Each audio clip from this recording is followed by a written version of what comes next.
Peace, peace, peace, peace, peace, family. Yes, let's get this on here. Hold on a second. All right, peace, family. Yeah, we come to talk to the family tonight, man, about just me and brother Richie. We was on the phone having a conversation about our children and just being black fathers, and how black fathers are perceived in society. When we were growing up, you there, Richie? Let me make sure Richie's there and his microphone and everything's working right. You there, Yeah, Richie? I'm here. Big up to the family tree. Everybody that's tuning in. Big up to the chat room. Can you hear me? Yeah, yeah, yeah. We got you. Look, That's all. this video is a message to a lot of the fathers out there because a lot of times we were talking about what it was like to be you know having dads when you was growing up. Some of us didn't have dads, some of us did have dads, but a lot of the dads were like dictators back in the day. You did you did what your dad told you to do, and that was it. A lot of dads back in the day didn't sit down and really walk through life with you, explain. If you had a dad in your life, a lot of dads was providers, and that's how they knew how to be dads. They was providers and disciplinarians. Where a lot of us growing up needed your dad to be that hero. We had, some of us had fathers, but we had other people as superheroes. In our lives, and the crazy thing about it was I titled this "Becoming a Superhero in Your Children's Life as a Black Father," because black fathers in the black community aren't looked at as superheroes. A lot of black fathers are absent. A lot of black fathers aren't really, they're not looked at as something that's great. And I was asking Richie, how do we reverse this stigma? How do we get our children back to looking at black fathers as superheroes? When we were growing up, you watch shows like Good Times.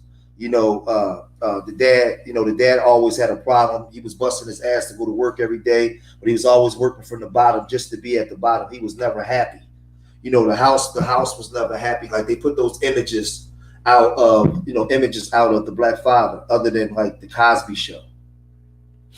And growing up, I had a dad that loved me. Ever since I was born, I always had my dad in my life, but my dad was more of a provider and a dictator. My dad wasn't the type of father that would put his arm around you and tell you he loved you, or take you, and throw the baseball with you. I ain't had that kind of father. He was ex-military. He really didn't have like his dad in his life, and damn, the hell, he really didn't have his dad like that in his life. And he was the best father to me, the best way he knew how to be. But what I noticed was with my youngest son, I started to see myself have those same type of traits. I was there ever since I put him in his mother. I was there when my son came out. You know, um, I've done everything with the boy, but as far as like being like that loving hands-on father, um, I don't know if I did it. I don't know if I've done a great job. This child of mine's right here, he seeks my attention a lot.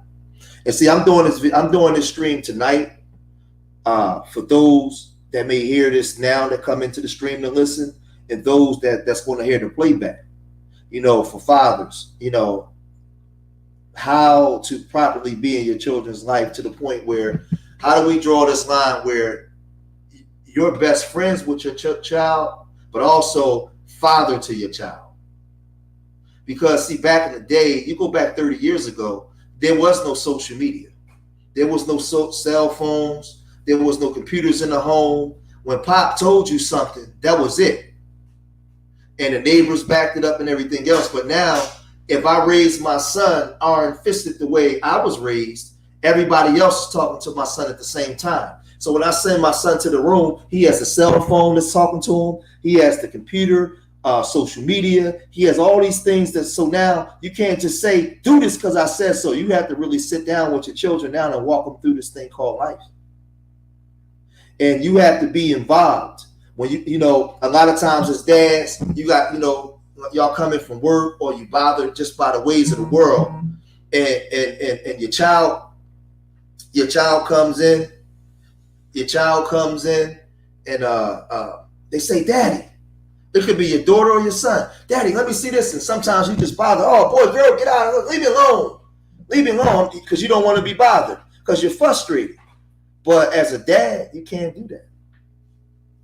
As a dad, you gotta be a participant. You gotta be in the mix. You know, even days. Hurry up, kid. Even days when you're not, you know, when you feeling like you don't want to be bothered, you're not feeling good, you got to be bothered. You got to be there. Like, you got to be, you know, you got to be the person that they look up to and the person that they call on to. Because if not, they're going to call on to the world. And I know a lot of times, you know, it's not done intentionally, but as fathers, as this title, I'm going to let Richie come in. How do you become the superhero in your children's life? So I'm going to stop there. And I want to thank Brother Rashid Holmes for the $20 cash app, but I want to I put this out there to the chat. How do you, as a black father, become the superhero in your children's life? Brother Richie, come on in, Brother Richie. Yeah, big up, brother. Again, you know, we was talking earlier, and first of all, again, it's about how you interact with your kids. As we was talking about, you know, if you're a child that's got brothers and sisters and you're the oldest, you may have your experience with your mum and dad, or your dad may be different because obviously he was younger, so his patience levels was different, all those kinds of things. So again, you got to take that into account. And as a parent, it's what levels of honesty you're going to be with your child. Because remember, we was talking about this, your older son and my older son, they've seen aspects of us um, as younger guys that, again, may not have been the best sides of us. Whereas the younger kids, because George's youngest son and my son are a similar age. So, again, what they've experienced of us as parents is a whole lot different than what those older ones have experienced. So again, their levels of relating to you and understanding what you're saying are something completely different. So you gotta understand that and obviously work with that level. Because again, if your child has no experience of you ever being on road and knowing certain things, then their level of respect for you when it comes to you maybe schooling them as they turn into a teenager on what it's like to be on road isn't going to be respected in the same way. So again, unless you have that real conversation where you're honest and open with them to a certain extent, then that's where you will end up just laying down rules more than making them understand, you know, what it is that you're actually trying to get them to get. So I think that's a major thing that we go through. And again, as parents, you got to be honest with yourself about, because we all want to put our best face forward to our kids, but the realness of it is we weren't always like that. So again, it's understanding what time is appropriate to show them this, and obviously draw from personal experience that you can relate with your son and talk to them about. And we're saying sons, but daughters as well, it's still just as relevant. So that's where we're coming from, and that was one of the levels of the conversation that we started on from earlier. Yeah. And again, it's one more thing, and again, something that also we mentioned, that again, as black men, we have this issue is knowing when to obviously lay down laws, drive a certain point home, but also being a nurturer. You know what I'm saying? Knowing when it's the time to explain yourself and say, son, I love you, and give the hugs out. And there's a balance to that. Hey, Because but again, it's you not know, about getting in your tone all the time. yeah, but I want to keep you right there though. What you just said, being a nurturer and saying, "Son, I love you." Why is it so hard as black fathers? A lot of us, a lot. I don't want to put this all, but why is it so hard as black fathers for us to do that? Why is it so hard for us as black fathers to be affectionate towards our children and tell them we love them? Why is it so hard for a lot of us as black fathers? Now that don't mean that we don't love our children, but why is it so hard for us to show it? You think? I think it's just the roles that we've been put into. Again, a lot of times the men, as you said, are providing certain times, or they're doing other things to provide either which way. And the women, again, in modern day society, a lot of time, that's what the men is there for. It's not even modern day. I'm gonna say Western society more so. That's what you're there for, innit? The mum does all the disciplining, and then come a certain point when the child's really not listening, then you say, all right, wait till your dad gets home, innit? And then you're gonna find out. So again, it's easy to just slide into that role where you're just known for talking. Like my dad was never really, he wasn't super hardcore, but because he was already quiet and a listener, and he worked long hours, so when he comes in, he's trying to relax. When he did talk, it was to punish most of the time. So again, that's what we started to know him for, innit? You understand? Other than the few odd, nice words, and my dad was always funny, but it got to that point where when you hear my dad's voice talking the most is when it's punishment time. So again, it's something that's easily slipped into just from that premise. Let alone again if you're out the house and the relationship's not working, and again you're still expected as the father to reinforce whatever the mum is laying down in the house. So again, you end up being that person that again is still reinforcing rules and regulations and not getting a chance to nurture and just say, yes, son, I'm really proud, I love you, etc., etc. But that's something that's easily slipped into. And for me, as I'm getting older and maturing into certain things, I don't like that though.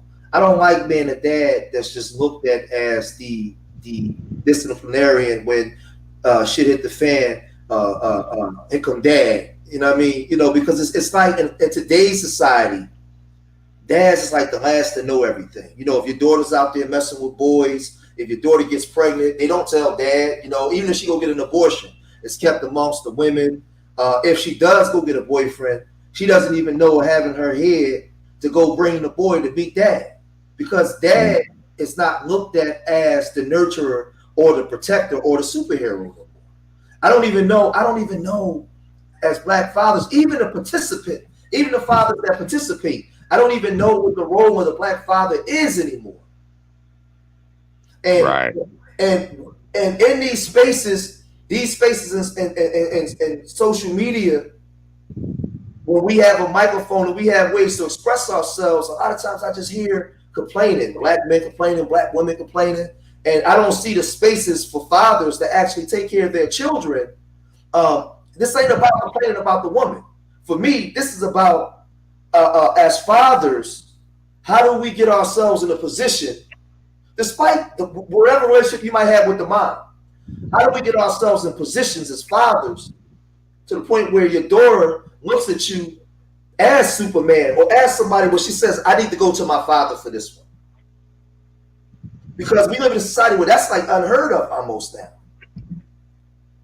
And I really sit and think about that, and I say, well, damn, I'm not the only one that feel like that. There's a lot of fun, and I can get mad and blame society and blame the women and blame, but that's not my angle. My angle is, to talk to other brothers and how do we level up mentally and start doing things. And my wife used to always say to me, and she still said that, she said, hold on. She says, you're not affectionate enough with your children. And I used to look at it like I didn't understand what she was talking about. I used to look at it like she had 6 heads. But I'm gonna tell you where it comes from. My father was never affectionate with me. I think my father with words probably told me he loved me probably 3 times my whole life that I can remember. Now that don't mean that he didn't love me, because he provided for me. He's always there, but my father wasn't that nurturing type of father. And I think that I became that. I'm not the one to put my arm around my son and tell him I love him. And and it's funny. We did a handshake in here today. Like I gave him a pound, shook a hand, then we did a chest bump, and he was all hyped and was looking at because he had never seen that. He had never seen me do that, right? But the funny thing about it was when we was doing it, it kind of felt awkward. And it's funny when we got in the car to go pick up my wife from work. I said to myself in my mind, because it felt awkward, that's what I need to be doing more.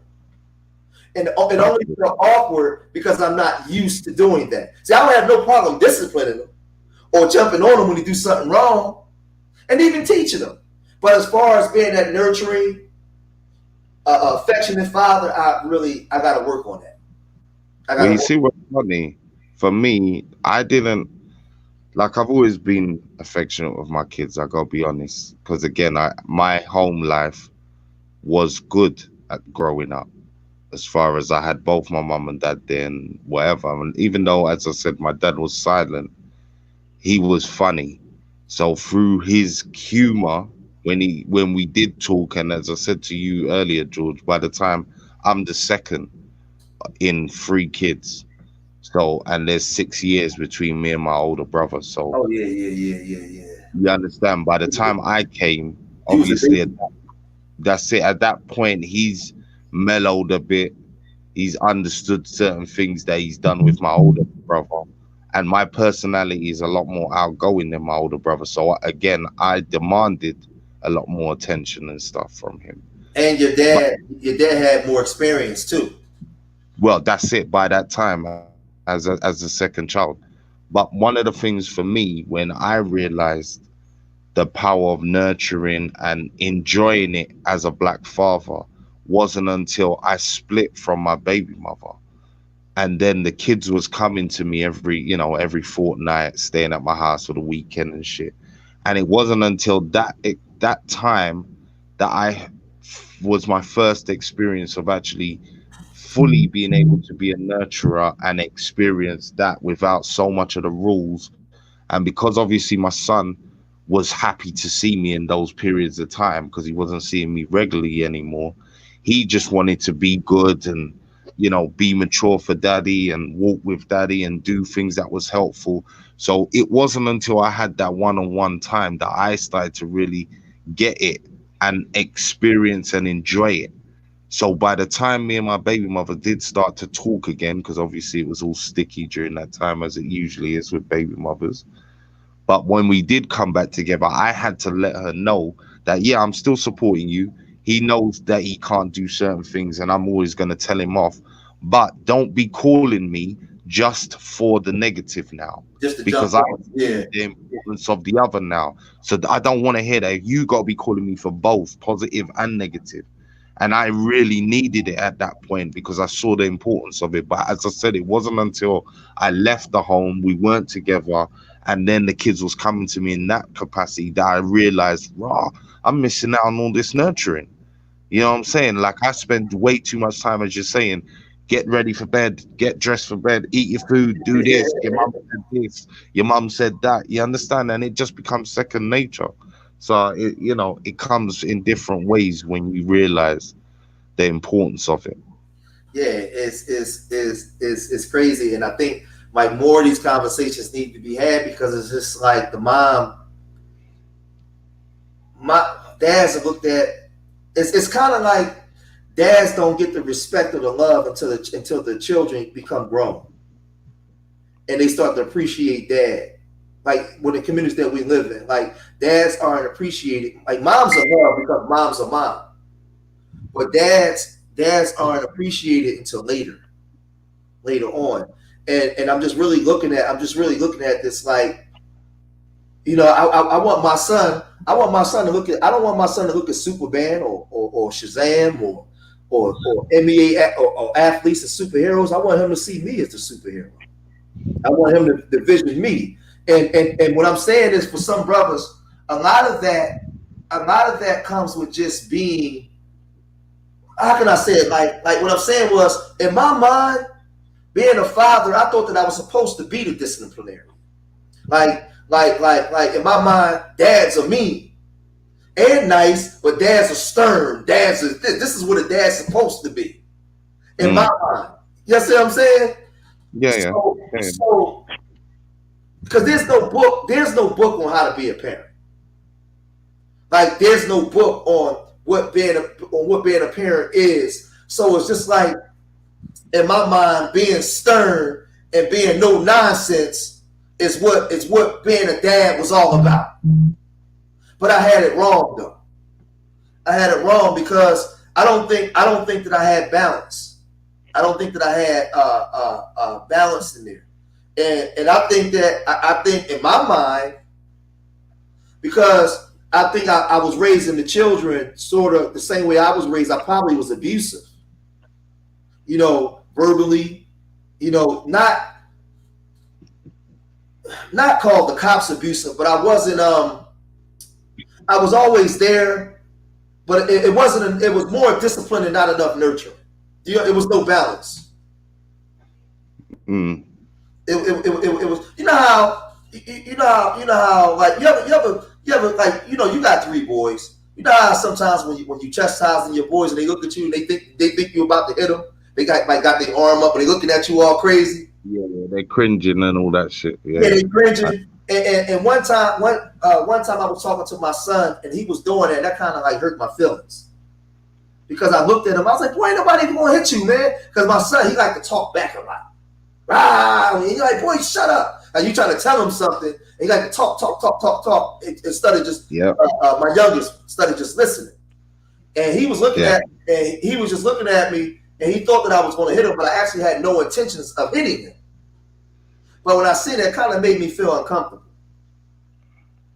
because yeah. it just like you want to be that disciplinarian, but I also don't want to be viewed that way, where you view me that way, but not mommy. You know what I'm saying? Mommy is this, daddy is, it's just dad.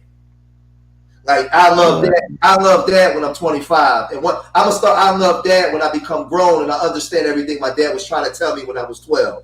But other than that, we're gonna be at war.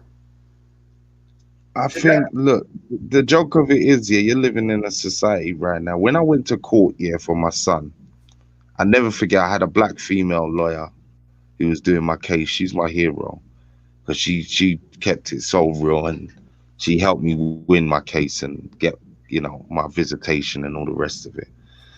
But the one thing she told me that stuck with me straight away is she said, listen, you need to understand that as far as the law of the land goes in this westernized hemisphere is that men are not emotionally equipped to deal with young children.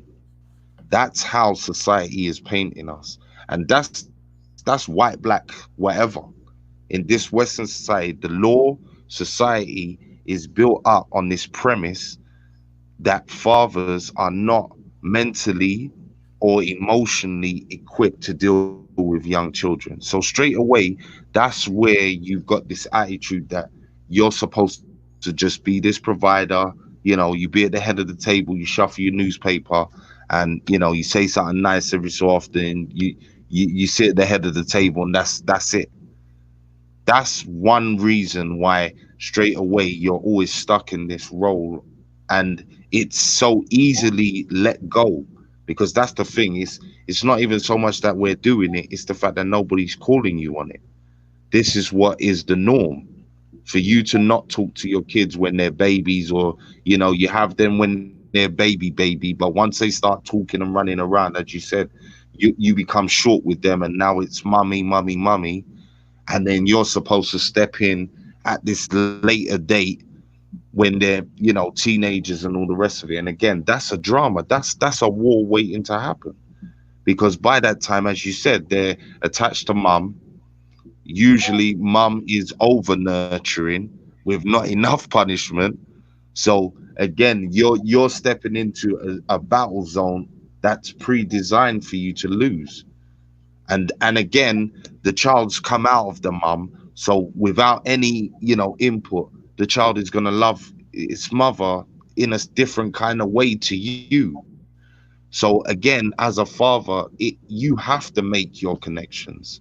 You have to make that extra effort to be there, and that's just our lot as black men. It's not down to the woman, it's not their fault, it's just how it is. The child's not coming out of you, so you have to make that extra effort to bond, to be there. That's why even during pregnancy, again, a lot of men are programmed to think, yeah, that's a woman's experience, I'm there, I'll get her some food and whatever. But again, that's your time to be bonding with that child. That's your time to start that nurturing, whether it be talking to her stomach, rubbing her stuff. You know what I'm saying? But again, in the Western society, we're not taught the importance of these things. We're taught to just observe from afar. You know, it's that old school situation where, again, all the men are in the waiting room outside as going on. You know what I'm saying? You're not meant to be in there. That's the shit that's fucked it up right about now when it comes to these subject matters, because it's that westernized thinking that you're apart from this situation. But let me tell you, because the thing is, when my wife was pregnant with my son, the baby, I waited on her hand and foot. I rubbed her stomach. I did all that. I think what happened. I remember she'll tell you. She'd come down. She'd be laughing when he first was born. I was hogging the baby. I wouldn't let nobody get him. He was sleeping on my chest. She was sleeping all the way on the other side of the room somewhere. It was just me and him. I wouldn't, I wouldn't let nobody get on. I think let me put it this way. I wish we had more people in the chat tonight, because I actually would open it up for some of the fathers to come on here and have this conversation. I think with me, and after I lay this out, I want you to tell your story, because a lot of people don't know that you are a single father of 3 boys. I want you to break that down if you can to people, because people think that, a lot of people, like you said, don't think that there's fathers out here that's actually raising these boys. So I'll let you go in on that. But tell me what you think about this, right? Being a dad and knowing how it is as a black man in this world. We tend to be a little harder on our sons, and we tend to, especially the fathers, the involved fathers that's actually raising the child. We tend to be more, I tend to be a little more aggressive when it comes to the boys. And I think it's for fear of, because I understand the world more than them. And when it comes to my son, like me teaching my son rules and standards, like he got in trouble the other day because he gets up when he wants to play the game, but he's homeschooled and he has to get up and be on the computer by 9 o'clock for class. And I told him, I'm not waking you up no more. And when he doesn't get up in the time he's supposed to get up, he gets in trouble. And he doesn't like it. We go back and forth with me, and I explained to him, son, there is no excuses. There's no excuses. The world don't want to hear no excuses. Either you making it or you're not making it. And I think a lot of times as fathers, black fathers, we understand how the world works and how we're perceived in the world. He's still a boy, and he doesn't understand the world as a man yet. So I think a lot of times our aggressiveness or our anger towards our boys at times comes out of love of trying to get them straight for the world. What do you think about that? I mean, yeah. I mean, with women, it's overprotective. They will smother, don't do that. They'll keep them safe. They'll go overboard, you know what I'm saying? But with men, as you said, I think that is our reaction, to be harsh, snap quick, especially when there's danger, if it's, to do with road and undesirable people and drugs or whatever the foolishness they're involved in. Again, if you've got any knowledge of that life, then you definitely will move like that. But again, as I said, it is a protective state. It's either going to be hyper aggressive in that sense towards the child, and especially, as you said, if it's a boy child, the stakes. That's the thing. Look, women face challenges, but as men, yeah, we understand that there's a lot of actions and talks that can lead to death very quickly. Yeah, what 2 men can argue about, or what 2 women can argue about, if you take that and give it to 2 men and make them argue about the same subject, somebody could end up dead in 2 seconds flat.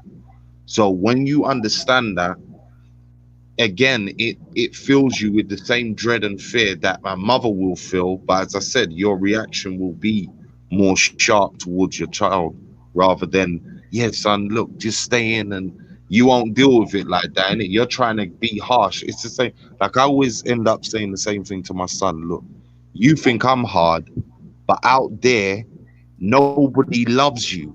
I love you. When I'm talking to you, I love you. But when you hit them streets, nobody out there isn't obligated to love you, to care for you, or to do you any favors. So you need to really understand that. And again, the sentiment is correct, but I know I can growl that out to him in a way where he's probably thinking, Rod, that's going on a bit hardcore. But again, it's because I understand the importance of that statement. But I think that is a natural reaction of black fathers, as opposed, as I said, to the mother who will overcompensate with the protection and over smother and sometimes spoil or not give a realistic approach to the child. They'll just keep them in and tell them that everything's nice. It's a flip side to the coin. But that's my thoughts on it. Yeah, that's. I mean, I agree because I find myself saying the same thing to my son, and a lot of times, man, I have to and I'm married, but I have to challenge his mom on a lot of things, and sometimes, her thing is to jump right in and defend him, and a lot of times I have to tell her, get out the way, let me be his dad. So it's and then well, I'll let you if you want to explain situation, because a lot of people don't understand, like that there's a lot of dads out here that's out here with their children, and how hard it is, like how you had to be, how you was thrust into the nurturing role. Yeah, I mean, I've always been around my kids, luckily for that, from baby as well. But a few years ago, the mother of my oldest and my youngest, she passed away suddenly. So obviously, at that point, I had to take charge of the situation, take the kids on. I've got another son, a middle son, but he lives with his mum down the road. But obviously, from that situation began the journey and the struggle to obviously strike the balance, because again, most of the time as men, one of the let off clauses is that the mum is there. So whether or not you are the person who is, doing the punishment or reinforcing what the mother says, again, the mother's there. So once that was removed, that's when I really got a dose of reality of how important the nurturing tones and stuff are. So that's been my journey. And as I said, I don't think I'm the hardest of dads. I think I've always been affectionate with my kids, luckily. But again, when that female is removed from that situation, and you as a man now really have to understand that same thing again, none of what we just talked about, the fear of whatever your sons can get into, is removed. But you have to understand that at the same time as you being hard and towing the line and making sure that they have rules, that now I'm the only person that can actually do the nurturing.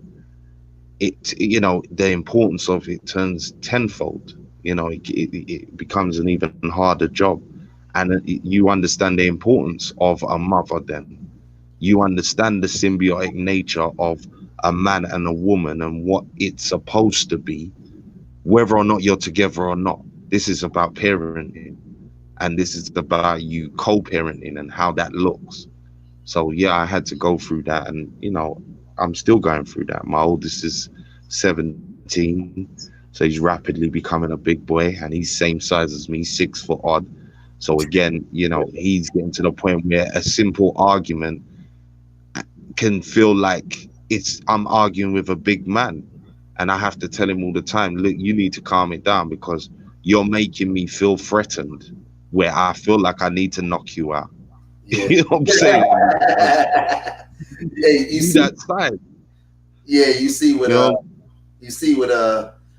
she said, Faith put in there. She said, "Yeah, I always shielded my children, whereas their dad was more interested in them learning the life lesson." And I think by nature that's what mothers do. Mothers shield them as fathers, especially black fathers. We're looking at the outcome of the problem. So there's a clash a lot of times with the mom and the dad. I ain't talking about the absent dad or the sometime dad. There's a clash a lot of times with the active father and the mother.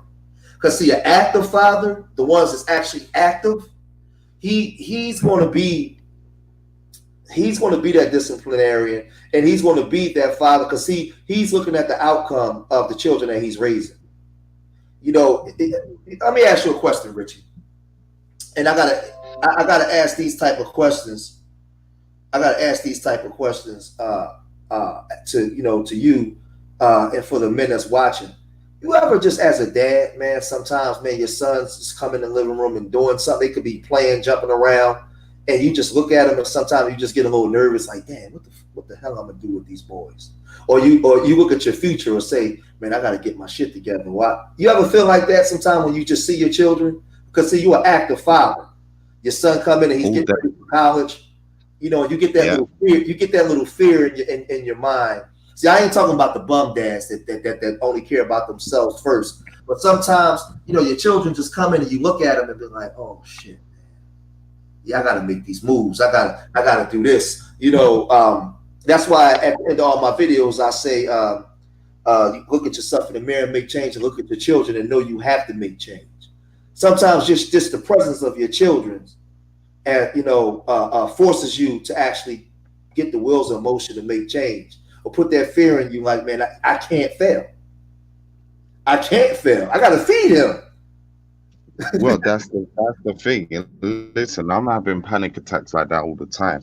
And the joke of it is, their mum, when she was here, I mean, we didn't agree on everything. There was a lot of things we didn't agree on. But it's funny, as I said, I remember the first panic attack I had where I realized, for years I've been going back and forth with this woman about raising my kids, and don't tell them that, and do it this way, and I don't think we should go to this school and all the rest of it. And then suddenly now, as I said, this is all on me now. So them panic attacks that you're talking about, where you're just watching them and saying, oh my God, I don't know what the hell I'm going to do. Right. You know what I'm saying? That's happening rapidly. And again, you just got to put on that admiral face and just, straight face, the poker face, and just push on through. But, that is a regular occurrence, definitely. And I think for any active parent, as you said, you're going to have those moments. I don't care whether there's the two of you together. You're going to have those panic moments because, again, if you understand what's really good in society, then you understand the challenge ahead for our children. So I don't fault anybody for having them panic attacks, let alone me in my personal situation. I'm definitely shitting it all the time. I'm gonna be honest with you. I don't know. Now, if I was thrust into the road that you're thrust into, it would probably be different. But I don't know if I would be able to raise children by myself. Or my son now. I think my wife is the balance, but I think that's why the creator don't make no mistakes. It takes a mom and a dad to make a child. Me, I think that my wife does give the balance, because me having my wife telling me like, yo, you're not affectionate enough with your children. If she would have never told me that, I probably would have never seen it that way. And I don't think that there's a balance though. I don't think that she employs enough discipline, but maybe that is my role, and then her role is to balance. But we balance each other out. But I'm just trying to learn. I'm trying to learn how to be and get other black men in the roles of being superheroes instead of just being the disciplinarian dude. You know what I mean? Because I just think that sucks. And as black fathers in our communities, we're thrust into a role that sucks. I don't like that. Wait till your father come home. I don't want to be that dude just to wait till your dad come home, dude. No, well, as I say, this is where you got to insist on being a part of everything. If that seems to be the message that you're getting a lot of the time as the dad in a relationship, this is if you're, with your woman and the children and everything, then that's where you got to take it on yourself to say to your wifey, look, I need to hear from you, not just in a negative capacity. I need to hear from you when they do their first picture, when they say their first stuff, or when they say something funny. I need you to call me straight away. Like that's where I don't think a lot of fathers are verbal enough about it. We feel the same way. This is definitely a problem that I've heard from other black fathers, but I don't think we take the time enough certain times to just say, look, I'm all for backing you up when the child's playing up and doing shit. But as I said, I want to hear a phone call when it's something positive. I want to hear a phone call when it's something minute, still small, but it's something positive. It's something that we can laugh about. And it's just as important for you to call me for those moments as it is to call me when you've had enough and the child's going on a certain way, and now you've called me and said, right, your son's going on like this. When you get home, deal with him. Yeah. You know what I'm saying? That's the combo that needs to happen.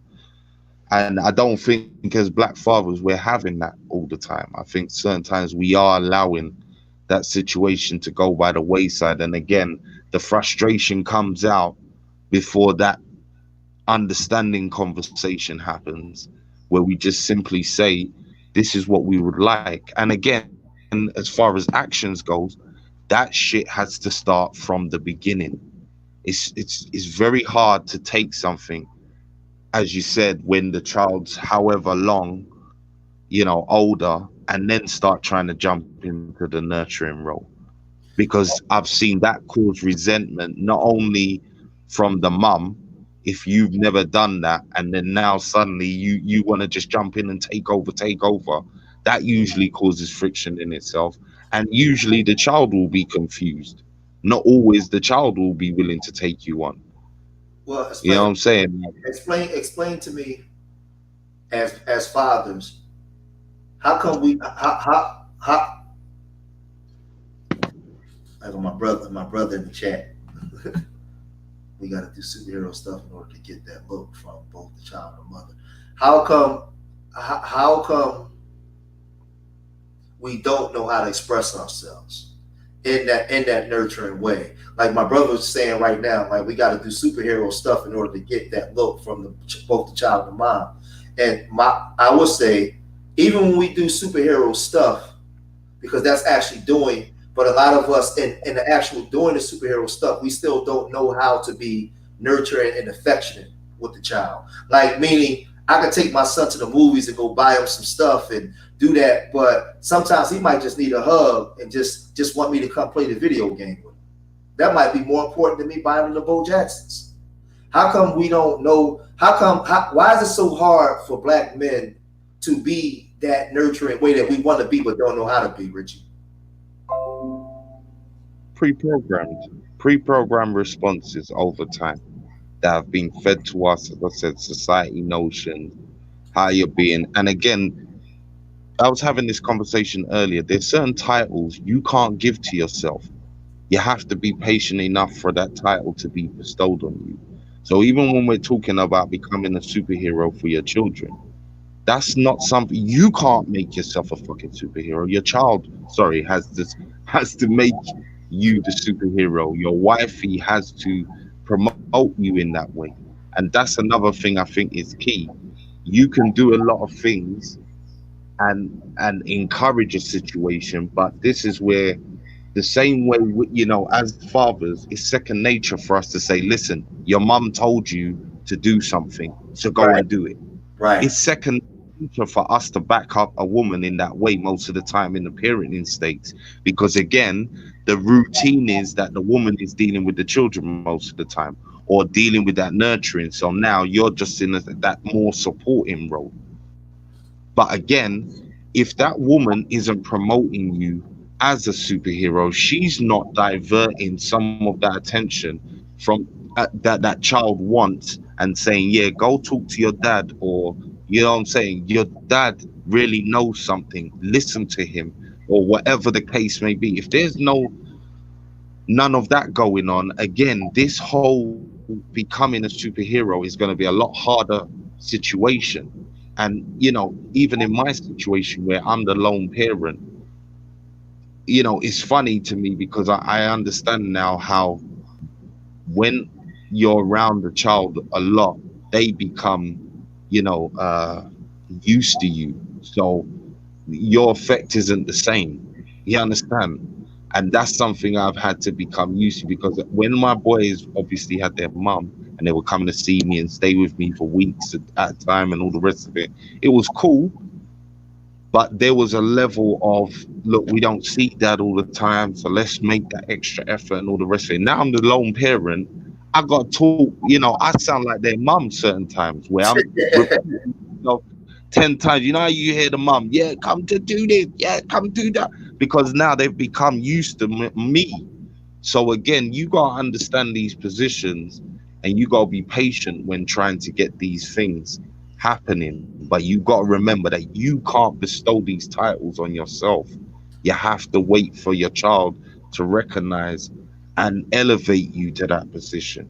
You have to have the mother working with you for you to attain that position. Yeah, or it's going to be very hard, or you're going to get that title at the detriment of the mother or the other person.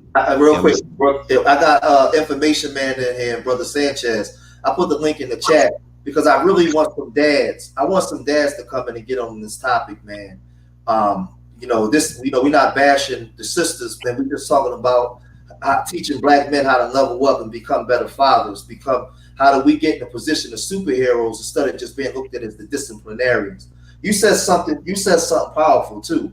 You said also when you got that active father, that the real active father, the father that's doing the job, the mom also has to reinforce that too in the child of the greatness of you. She has to reinforce that in the child. It can't be just you going out of your way to try to be this great dad and the mom is not backing you up or bigging you up as this thing because the child always looked to the mother first anyway. So That's it. if the mother is always holding you in high regard as a father, the child is more likely to look at you as high regard as a father. So Well, that's where you can't undervalue the importance of the relationship before kids. This is where again it's a full circle. You can't just produce kids willy-nilly in a non-relationship setting and expect certain results because straight away you're at odds. You're with somebody, you've procreated a life with someone who you don't know, who maybe doesn't have any loyalty to you or doesn't even know you enough to promote you in that way. So this is where again the kids getting a skewed view. Like they have to get, this is where you get to this situation where you don't start to enjoy your kids until they're bigger because now they have a level of observation and then they can be a bit more objective and say, yeah, dad, I understand it was tough and what I'm saying, I love you nonetheless and all the rest of it. But again, you missed out on all of those early years because it's confusion and madness from the beginning. This is why we can never underwrite the importance of black relationships and how they're formed and how they're nurtured before you create the life. and the thing is, before I bring my brother Sanchez up, I'm glad I got brother Sanchez up here because he's also a father as well. I just feel like a lot of brothers, we know how to express ourselves to get between the woman's legs, but a lot of brothers got a problem with we have a problem with expressing our emotions and expressing our inner most intimate emotions. Like I'm telling you, like the last couple of days I've been going in the room with my son and just sitting down playing a video game with him, just laughing with him. He's seeing another side of me other than just being a disciplinarian. But it made me feel better though. It made me feel better too as a pop. So I want to bring brother Sanchez in. I hope we can get information man up here too. That's the big homie. Brother Sanchez, as a father, man, how do we get dads to be more affectionate, to become because the way black fathers are looked at in the black community, we're not looked at as superheroes. How do we get black fathers back in the role of looked at as a superhero, Brother Sanchez? Yeah, first of all, let me just say much love to you, OG George Macon, and the brother Black Ice TV. Much love to him. That's so big, brother. Thank you, bro. I think that's a powerful question. From my standpoint, right? I'd say the way we get black dads, or dads in general, to look more like to be more of a superhero is to stop giving our children alternative heroes. So, for example, right, one thing that a parent would do, they would encourage their children to, like, let's say, get into politics. One of the things we do. So that right there, you telling your children that their power come from voting for a man outside of themselves to be their hero. Like politicians or presidents can be a hero too, just like Jesus and all that. So I think one way we forfeit that energy that we got as our children looking at us in a heroic way, we come with all kind of other shit that's competing with us. Even Santa Claus, like a parent worked their ass off to buy all them gifts, and the credit go to Santa Claus. So you see what I'm saying? So your children is like, well, shit, you know, they don't see you as a hero. Subconsciously, some white dude brought me these gifts down the chimney, as opposed to my daddy working his ass off and them seeing the heroic act of that. You see what I'm saying? So we do that on a lot of levels. Let me ask you too. Let me ask you this, Sanchez, because you know how we grew up in black families, man, and a lot of us, you know, growing up, we grew up in households that was ruled with an iron fist. A lot of us as dads, and I ain't talking about the bum ass dads I'm talking about active dads that's been there from day one. A lot of times we get thrust into the role of disciplinarians because we love our children, but a lot of us as fathers, that's the only way we know how to be fathers. How do we change that mindset to get out of that role so we can be disciplinarians but also be that nurture? How does Brother Sanchez become that nurturing father too, other than just being a disciplinarian? I think by combining the two and making them merge. So learning to discipline out of love as opposed to I'm mad as hell and bow, you know, just beating your ass. I say the military show us the best example of that, where they was able to get thousands and hundreds of troops on one accord, and in your house you struggling to get your 3 children to get along on one accord. Right. But they can do it with thousands. And I think we do that. They do that by punishing with physical exertion as opposed to fucking you up with a belt. Think about it. Our children's health is fucked up. So what if your little boy messed up and you made him run 10 laps and do 100 push-ups? Right. But see, now that African way, yeah. Listen, my granny used to make me stand on one leg in the corner, yeah, facing the corner, and you stand on one leg with your arms up to the side. All them kind of way there, you know about them kind of punishment there. Physical exertion.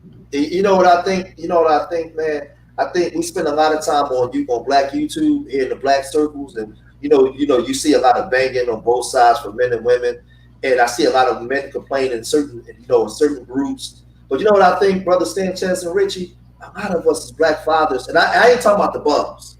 A lot of us as active black fathers, a lot of us, we know how to provide and spend time, but I don't think a lot of us really know how to properly be fathers because we never really been taught. Because what I've learned was, just from my wife at times, telling me that I'm not affectionate enough towards my children. It's more to it than just buying them something. Just getting my son up and taking, when I go out to run or box, taking them with me. Just doing the little stuff that you think is nothing means a lot to them. Just paying attention to him when he comes. You know how I said, sometimes the kids come and you're trying to do something and they bother you and getting on your nerves, but you turn around and give them the attention that they asking for. You know what I mean? It's like the little. Yeah. You know what I mean? You know when we was young, when we was growing up, pops in the house, man. Pops in the house. Listen, you gotta be quiet, man. You can't be jumping all around in there, man. You can't be bothering pops. That's how it was when we was growing up. But this generation of kids, you can't do that. You know what I mean? What's your opinion on that? As opposed to when we was kids. You know, when Pop come home from work, you better get out the goddamn living room. Yeah, Pop got the respect that Jesus get damn near. And you know what I'm saying? And that's crazy because I think the more we started, I ain't gonna lie, I hate to blame it on one particular thing, but a lot of that got to do with Hollywood culture and music culture, because what we see in those two things is the rebellion against like your parents and shit like that. For example, even mild songs Will Smith made, parents don't understand, but that's more amplified today. That's been rich white children's stance. Like, my parents are fucking dumbasses. I don't value what they say or nothing. Like, I know it, but that's one aspect I see. Like, it's a big rebellion against our previous generation, like your grandmothers, grandfathers. But that's promoted loosely in TV sitcoms and everything, and they do it in a laughing way. But that really does sink into the subconscious of this generation, and they lose more and more respect for their elders and parents and shit like that. Yeah, no, I agree with you wholeheartedly, and I just don't. That promotion of wealth as well, that and the over materialistic promotion, because again, majority of families are getting by, they're doing their best, but again, if your child is constantly watching these videos, watching these movies, it's all about the bling, it's this and that, and you as the parent can't keep up. You know, when I was young, the one thing I was always on my mum for was trainers. I had to have the latest Nikes and all of that. That was my one thing. And again, you know, if you're not keeping up with that, if your parent can't keep up with them things there, this is a major thing where enough kids lose respect. If they can't get the latest phone when they want it and all these kinds of things, this is where the respect erodes. And remember, that stems from spoiling your child. That stems from over nurturing without enough punishment, where you're just giving. Yeah, let me ask you, Brother Sanchez, because me and Richie, we covered this part. Let me ask you, as a dad, separate from the mom, because we know how black fathers are looked at in the society. As a father, because I know you're a provider, but what do you do? What do you do with your children outside of just providing, like to get that to give that fatherly affection to the point where they look at you, they look up to you instead of Superman? What does Brother Sanchez do for other young men that may watch this video that may be struggling with being a father? What does Brother Sanchez do?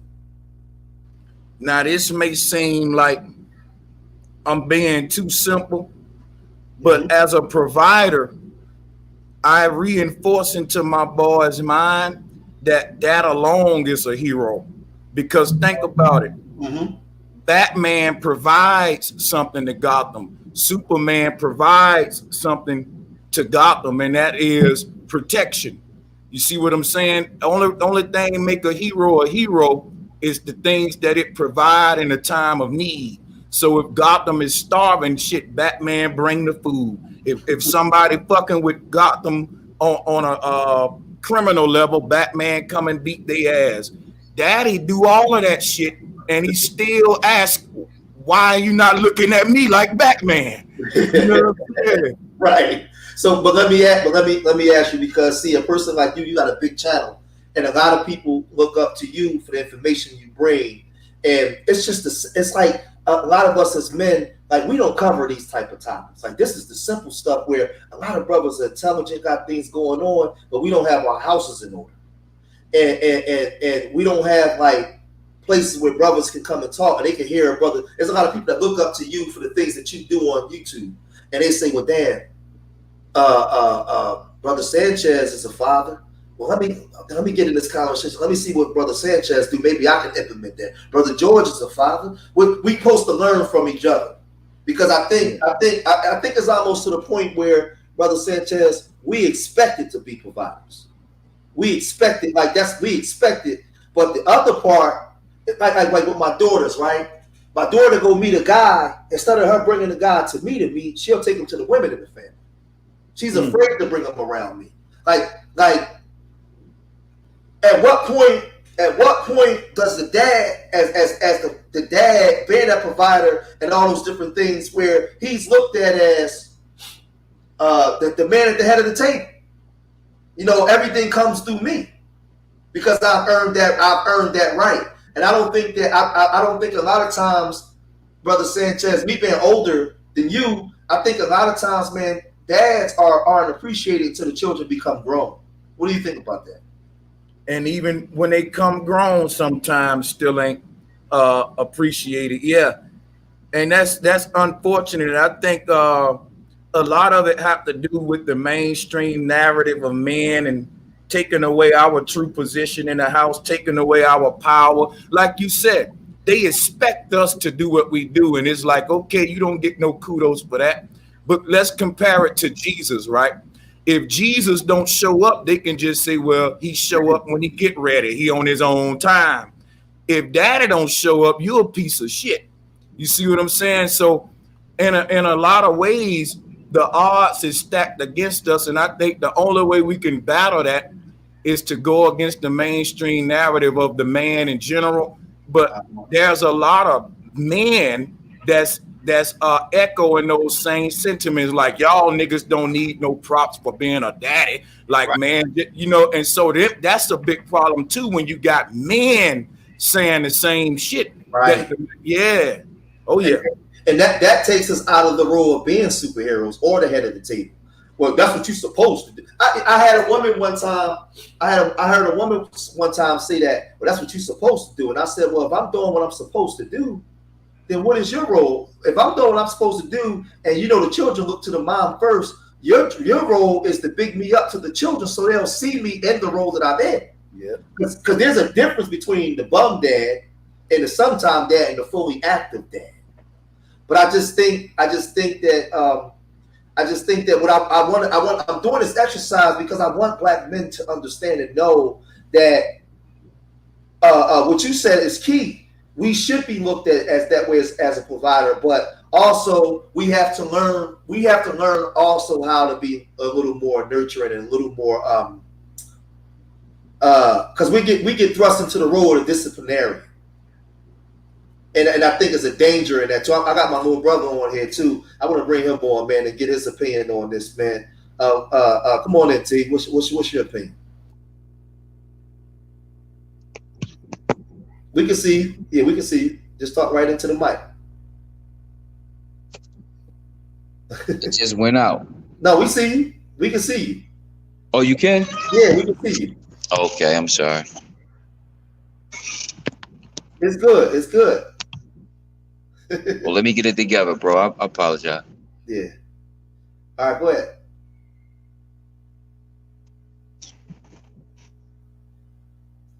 I'm gonna wait till you get it together. This is probably his first time on the thing. Why you ain't you got your screen on too? Where you at, Richie? You know, my late teens. All right, go ahead. And you can hear me? Yeah, we can hear you good. Go ahead. Yeah, and to be honest, man, there's so many things that I'm just learning about fatherhood because not until recently did I actually live in the same household as my children. You know, that's when I learned the majority of what I know now when, you know, the kids was in the same home with me and I was forced to experience it. You know, like Richie was saying, I was forced to experience it in a different way because I meant something different. You know, I remember you telling me when I was young and my oldest son was real young, man, you know, you got to get him more, man. You got to see him more. You know, you got to be way more a part of his life if you want to have the impact that you expect to have. And I was able to adhere to that back then, but not nearly the way I should have. Right. You know what I mean? Because it was her brothers was in her household and they had more of an impact on my son than I was able to have with just getting him on the weekends. Mm-hmm. And I didn't realize that until years later when I would see my son and he would have certain ways that didn't come from me. And I'm like, wait, I've raised him better than that. I didn't raise him to be like that. You know, but I had to learn it through that way. Like, damn, you know, I know I raised this boy better than that. But I mean, being honest with myself, I had to say, well, damn, I'm not the one with the major influence. Let me ask you, because you know, in your mind, you know, you was there with the kids, but did you put more of the onus on the mom to handle certain things? Oh, it's no question. Yeah, it wasn't even a thought.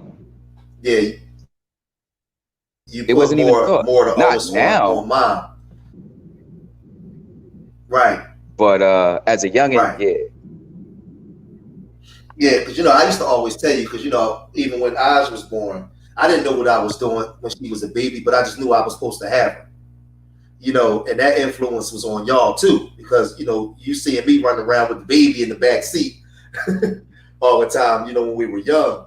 So, what do you think about that, Brother Sanchez? Do you think a lot of times us as dads, you know, we go to provide, but we put all the other responsibilities on the mom, and that's how we fall out of the superhero role as well? Hey, I think that's like the missing link that I didn't even think about, and that is it, bro. That's it. Like most of the dudes that was in my life when I was coming up, because they provided, they wanted to reward themselves by not really being around your ass that much. Now leave me alone. I fed you, goddammit. I'm paying bills. I get the fuck out my way. And you right, man. That's us forfeiting a little bit of that of that power. You know what I'm saying? Because I noticed when you look at like Peyton Manning, Tom Brady, when you think about the kind of shit that's published about their childhoods, they daddy throwing a football with them, taking them to practice and shit, and not just dropping them off, but watching them at practice, and then with the coaches like, yeah, son, get this right and shit like that. I know when I played football, coming from a single parent household with my mama doing it, I envied the kids who daddy was there at practice with them, saying, you know, rooting they boy on. I ain't have nobody there. And I noticed that those boys looked at their daddy like their hero. He was at every game and shit. Yes. They didn't even do well if they daddy wasn't there watching. They'll be fucking up. You know what I'm saying? That's how deep it was. That's where I was getting at. Because I was like, you know, we can provide, but just when he playing his sports and he look over, he can see you there. You just come in the house and pull out some Uno cards and say, son, come on, let's play some Uno. I mean, it's the little stuff that I don't think that we really pay attention to. And I'm telling you, a lot of times, man, especially dads that really work hard, and you got your daughter or your son, they come in there and you don't, and they want to be up under you. They want your attention. You trying to read the paper, or you're on the computer, and you know how you say, you get it in on the computer. You working, and the boys come, they making too much noise in the house. They trying to get your attention. Hey, stop that goddamn noise in the house. But like sometimes we got to get off the computer and go tend to them, because that stuff matter. And you know what I noticed? Because I'm a grown man now. If I remember the things that I wanted from my father, the attention that I wanted, our boys and our daughters going to remember that kind of stuff. So I'm different now because I remember what I wanted from my father that he didn't give me, and I try to give that to my son now. And I think it's important for his growth and development as well. What you think about that, Teron? You know what, bro? I could barely hear you. Like whatever the hookup on my line is, the sound is coming through real light. Okay. All right. Well, let me get Sanchez's view on that. What you think about that, Sanchez? Yeah, I'm gonna briefly speak on that. Yeah, that go back to what we saying right there. I ain't gonna lie. Like coming up, part of my childhood, I had to live with my great grandmother and great granddaddy. I remember your story. Yeah, I remember you. Yeah. And see, my granddaddy didn't have a lot of time to be in our extracurricular activities, but he made us go and work with him. See what I'm saying? You had to go out there on Granddaddy lot and clean bricks. It was a chore. You know what I'm saying? And right there, what I found out coming up is when a man teach you something you didn't know, you look at him like a fucking hero. Like I remember it'll be problems on a construction site. You as a young man, you probably don't know what tool to get to do the job efficiently. Granddaddy said, "What you doing, Buck? Come over here. You overworking yourself. Let me show you how to do this, and you won't break no sweat." And my granddaddy showed me stuff that made my eyes get big. Like, wow, this man's amazing. Like, you know what I'm saying? Like that shit right there will make you a hero too. Like, if you teach your son how to play chess, this is something I truly believe. Like, whoever teach your son how to play chess automatically is a second daddy. Because when you teach your damn son how to play chess, that's a whole nother way to use your human mind that a motherfucker don't even think about. I remember when my uncle taught me how to play chess, and I stopped seeing him as just an uncle. I started seeing him as a father figure, like, you know what I'm saying? So just teaching unlocking different aspects. A lot of time, when your son get that shit unlocked by an outsider, they take everything that person say, hook, line, and sinker. And that's another reason why I think in the family as a whole, we got to stop bigging up celebrities and all them over the daddy. Like how a young thug get talked about with more praise than a nigga who paying the bills in the house and shit. You know what I'm saying? I see that a lot too, but I'm gonna fall back. Yeah, you just hit something though. You just hit something. I didn't even think about it. I'm glad you said what you said. We got Big Brother information, man. I'm gonna say this. Hey, what's up, everybody? Yeah, I'm gonna bring information, man, in a second. Watch this, right? Because information man probably can go on this too. Brother Sanchez, you said teaching him chess, right? And when he learns it, he looks at you like a hero. The thing is, when you a dad and you teach your son something that he becomes good at, and he begins to get celebrated for it. Oh, and see, a lot of times as black men, a lot of us don't have a lot of so-called accomplishments that people laud you for. So instead of looking at my father as a superhero, I looked at my uncle instead of my daddy. But when you have the ability to teach your son something that he can be successful with, that's why the little things count. So, Big Bro, what's your opinion on that? When you got skill sets or something when you can actually teach it to your child? Well, I always believe that the first role model or the first instructor should be the father. The father should set the tone. I always have had a problem when I have a problem when you have young black males in particular, and they gravitate towards the athlete. They gravitate towards the guy that did all the fucked up things. And yet the man who's paying the bills, who's feeding them and teaching them, which is the father, oftentimes, because our images are demonized in this society, we don't get the credit for what we do. And I just think that as a father, when your son can learn from you, learn from the values that you provide, and look up to that and respect that, that's very powerful. But unfortunately, in our society, because the black male image has been so distorted, our young men get a different image of us too, based on their environment, who they are listening to, who they're going to gravitate towards in their community.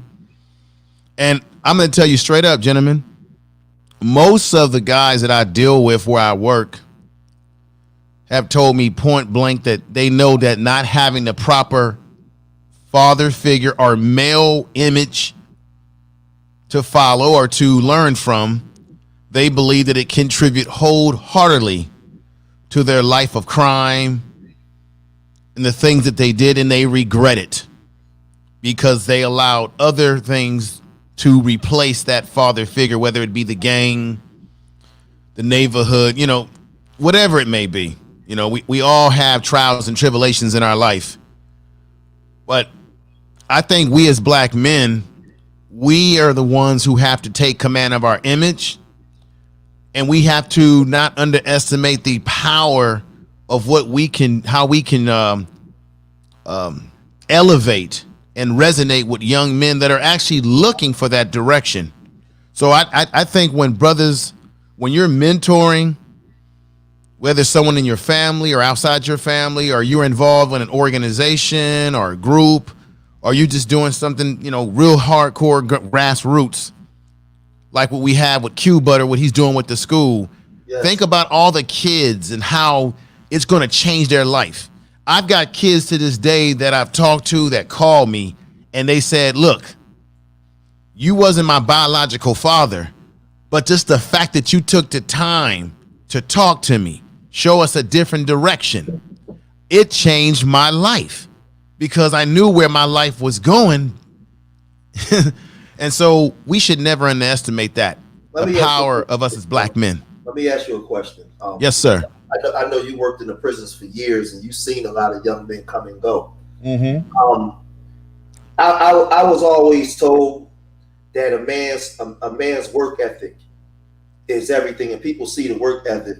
But let me ask you, because as I'm getting older, I still agree with that. But I think it's more to it than that, because a person can watch a son or a daughter can watch a dad get up and go to work every day and do certain things. Mm-hmm. But if I'm just going to work and they see me and I'm a provider, that's one thing. But if I actually turn around and teach them what I'm doing and teach them how to accomplish it, I think a lot of times as dads we lose that superhero role because you're a big brother to me. So for me, from your perspective, how does a father become also a nurturer outside of just being a disciplinarian and a teacher? How does a father put the arm around his son, tell him he loves him, give him a hug, show him how to do stuff to the point where the son actually enjoys doing it though with the dad? How do we? Well, this is part of the problem though, George.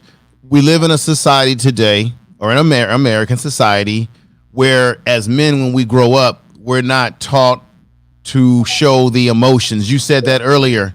And that is seen as a sign of weakness. That's seen as being effeminate. But let me give you a case in point. My own father, my father is an identical twin.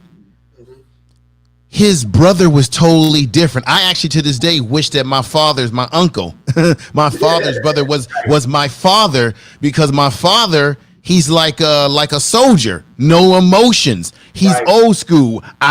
He says this: I put a roof over your head, boy. I feed you. I clothe you.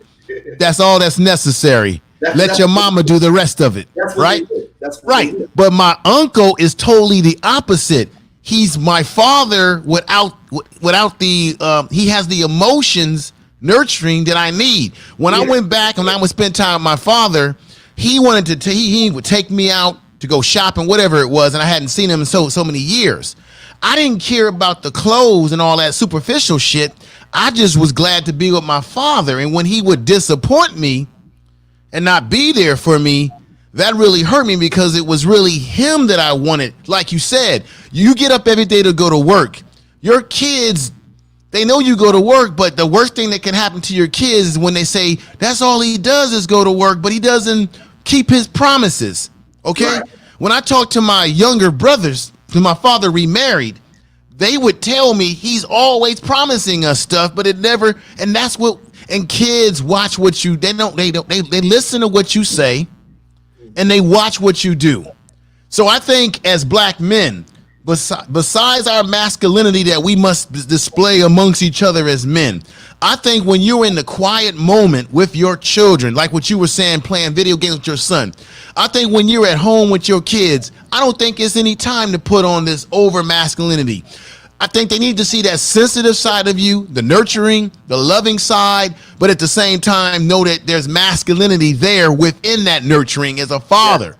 Yeah. I mean, look, I'm gonna tell you, brothers, because I was apart from my father for many years. Do you know, growing up, when I would see other kids with their fathers, and to see their fathers give them a hug, take them to a ball game, that was shit that I wish I was getting from my father. Not I put a roof over your head. You know, kids don't really look at that because they're in their own little bubble world playing with their toys, looking at TV. They really care about how you're treating them emotionally, not necessarily that you put a roof over their head and all of that. That it sounds great, but the kids are looking at something a little bit bigger than that. That's why. Go ahead, brother. Yes. But let me ask you, because I agree with that, because what you just laid out with your uncle and your father. Yes, sir. My father, I had the same story. My uncle was more the nurturer. Put his arm around me, tell me he loved me, show me how to box. Yes. Everywhere with him. And my dad was there ever since I was born, but he was a provider. And my dad was in the military. Do what I say. Period. Right. There was no but dad. No, it's but dad. Yeah, all right. You better watch that. But dad. My dad had a thing. I ain't one of your friends, so watch how you talk. Right. Was one of them type dads. And right. In my situation, look, I'm gonna tell you something crazy. He ain't gonna believe me. My father comes from a family of 15. One sister, all boys. All my uncles are all the same way. They grew up on a farm in North Carolina. My grandfather, they grew up on a farm, so they grew up the hard side of the mountain. Their whole attitude was work ethic. Do you know not most, but all of my uncles have their own businesses because of the way they were raised. But their attitude is that I'm not here to wipe your eyes. My uncle of my brother's twin, he's the only one that has something a little bit different about him. And if I could just put them together as one, it'd be wonderful. This is the thing though, brother. We have to think about when our kids grow up and they become teenagers and adults, the way you treat them and resonate with them is how they're gonna treat your ass when you old. I worked in a VA. Check this out. I was in a VA doing an internship out of college. This is gonna be a short story. There was a brother that was in the military. He got all his legs shot off, the whole 9 yards. It was sad, but the thing that blew me away, he had about 8 kids, right? Sons that were in the military. They would come and visit him every day, showered him with love, and I kept saying to myself, this man must have been an incredible father, because I've seen situations in nursing homes and hospitals where you have fathers and there's nobody visiting them. And then when you do history and research on them, you find out they were a horrible father. They were never there for the child. So my point is, the things that you do and don't do with your son and daughters, sons in particular, to resonate emotionally with them, they'll leave your ass for debt when you old and rockety. Hey, well, let me put this in there. Let me throw this in there, right? And Sanchez will probably jump in on this, probably Black Ice. I think that because the way society is set up, and black men are always, we grow up in a society where we're marginalized, where there's this racism, we're killing each other. We don't know how to. Like I'll give you an example. I know my father loved me to death. Right. My father didn't know how to express his. He does now as an old man, but as a young man, my father didn't know how to express his love and affection and emotion. And I grew up without my mom, and my father had all of us. And I needed, because I didn't have the balance of mom, I needed that from my dad. My dad didn't know how to do that. My dad's way of doing that was taking me to the movies or going buy me some wrestling men or something. Right. You understand? But I got it from my uncle.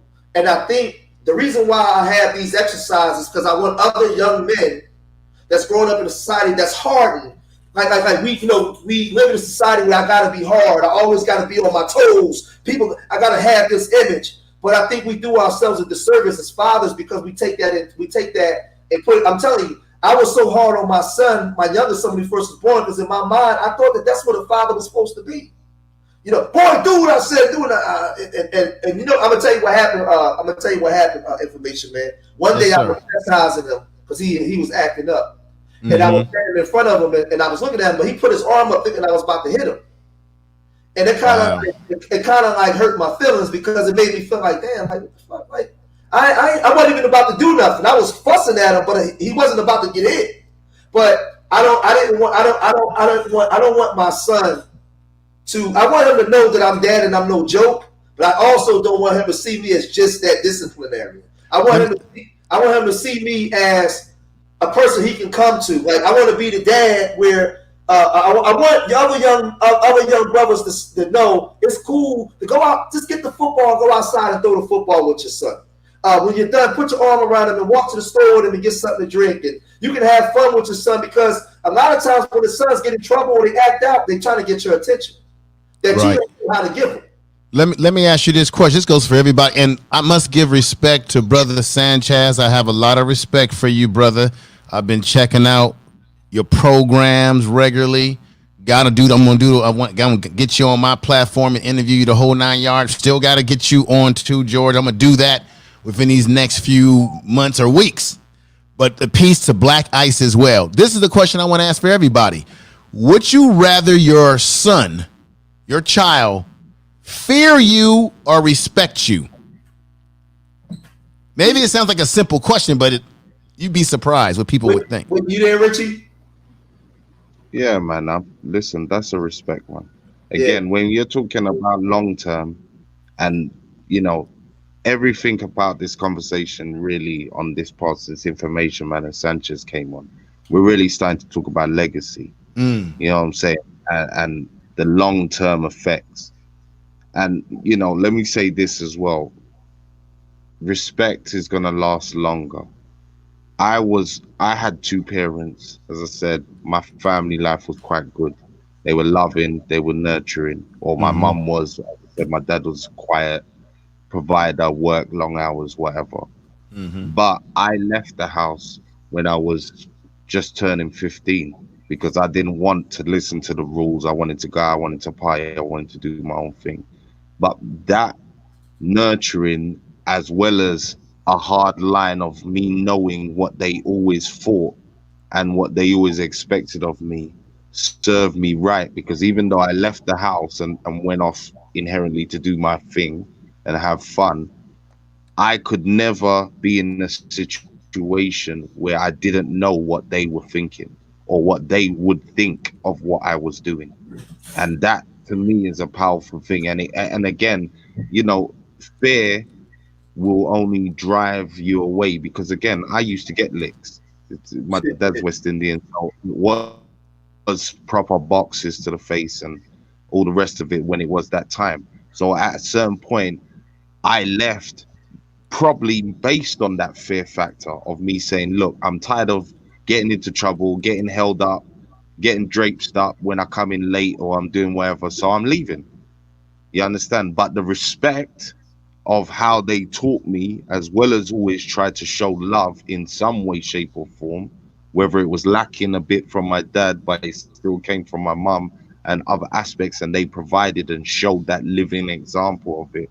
That's the part that stood the test of time. So for me, it's always going to be respect. You understand? There's always going to be a fear factor because you're an adult and they're a child. So you're looked at as the authority figure. And again, as a man, we've got tones of voice. These are things that became even more apparent to me when their mother went, because again, that man tone of voice is naturally, threatening sometimes. So I think that you're not going to get out of that fear factor part. But again, you have to balance it off with some words of kindness, or as Brother Sanchez said, certain time you gotta take 5 before you go into punishment mode. Right. Don't do it in the middle of your anger. You understand? And that's a key way of you, being firm, not losing the point of why you're upset and why you're talking to your son, but you do it in a way that's constructive and reflective, and you can. You know what I'm saying? The reality is that young men, you'd be surprised, they do want structure and direction. Yes, they do. Right. They do. Right. From young. You know how I know they do? Young. Yeah, you know how let me just say this, George. I think we underestimate that structure and routine from young, from baby, all the way up, because again, I don't think that's emphasized enough. This is where we're in this generation of spoiling kids. We give the kids what they want, and as I always say, no kid that's ever got everything they want has ever come back to their parents and said, you know what, thanks for always saying yes. That's never happened. But the Facts. kids that get told no and have rules and regulations, even if it's hard, end up coming back and saying, you know what, I get it now. I understand. Thanks a lot. I love you for that. Let me You say this. understand? So that you can never underestimate the power of structure and routine in children's lives. Yeah, let me say this because I want to get Brother Sanchez back in. He got a lot of people coming over from his channel too. I'm gonna reemphasize this point. We gotta, as black men, we have a lot of stuff on Black YouTube where black men complain about black women. They complain about the black community. You hear a lot of black women complaining, but we don't have these type of conversations where we're teaching black men to actually express themselves. A lot of black men, Brother Sanchez and Info has a lot of things bottled up, and a lot of black men don't know how to express how they feel because as a lot of times we got a lot of bottled up emotions from our own childhood. Right. And then we're not taught how to properly express our emotions, and it carries out into our children. So I like to have these type of conversations because sometimes, man, it's just all it takes. Sometimes is just a conversation, multiple conversations, and practice, and brothers will become better fathers. Brother Sanchez, what's your point on that? How would you, the question that Info asked about being feared or respected from your children? Yeah, I think, and shout out to my brother Info, man. Real much respect to you, my brother. Most definitely, brother. Same to you. Thank you. Hell yeah. And Black Ice hit it on the head. I would take respect, and I don't know exactly why I would take respect. That's the crazy thing. I just know that fear. I know that fear is that same religious approach, like how the God of the Bible rules. So, and I never saw that shit work in the household. I had friends who was scared shitless of their dad. They turned out worse than us, man. Right. You know what I'm saying? So when the brother said, I choose respect for the long-term benefits of it, that's when I say, aha, yeah, that's why I choose respect right there. Because over time, that relationship that's built on respect will nurture that child to everything you intended to manifest them in the first place. Because if you got your son fearing you but don't respect you, your commands are fucking mute. You know what I'm saying? Especially if he don't live in the house with you. He live in the house with mom, and you are an active father, but you're not there with him. See, it's a difference when like if your son acts up and the mom calls you, you go over to the house and jack his little ass up, but then leave. You're not there for when he wakes up in the morning or later on that day when he comes downstairs, and now you get a chance to talk to him. You just the guy that come over when he gets suspended from school or he act up. So he's seeing you differently than he's seeing his mom. Because she's there. That's where it gets messed up. That's where you got to be vocal as a black father to say, you know, I need to hear from you when it's positive as well as negative. If you don't verbalize that and you allow that situation to continue, it happens all the time.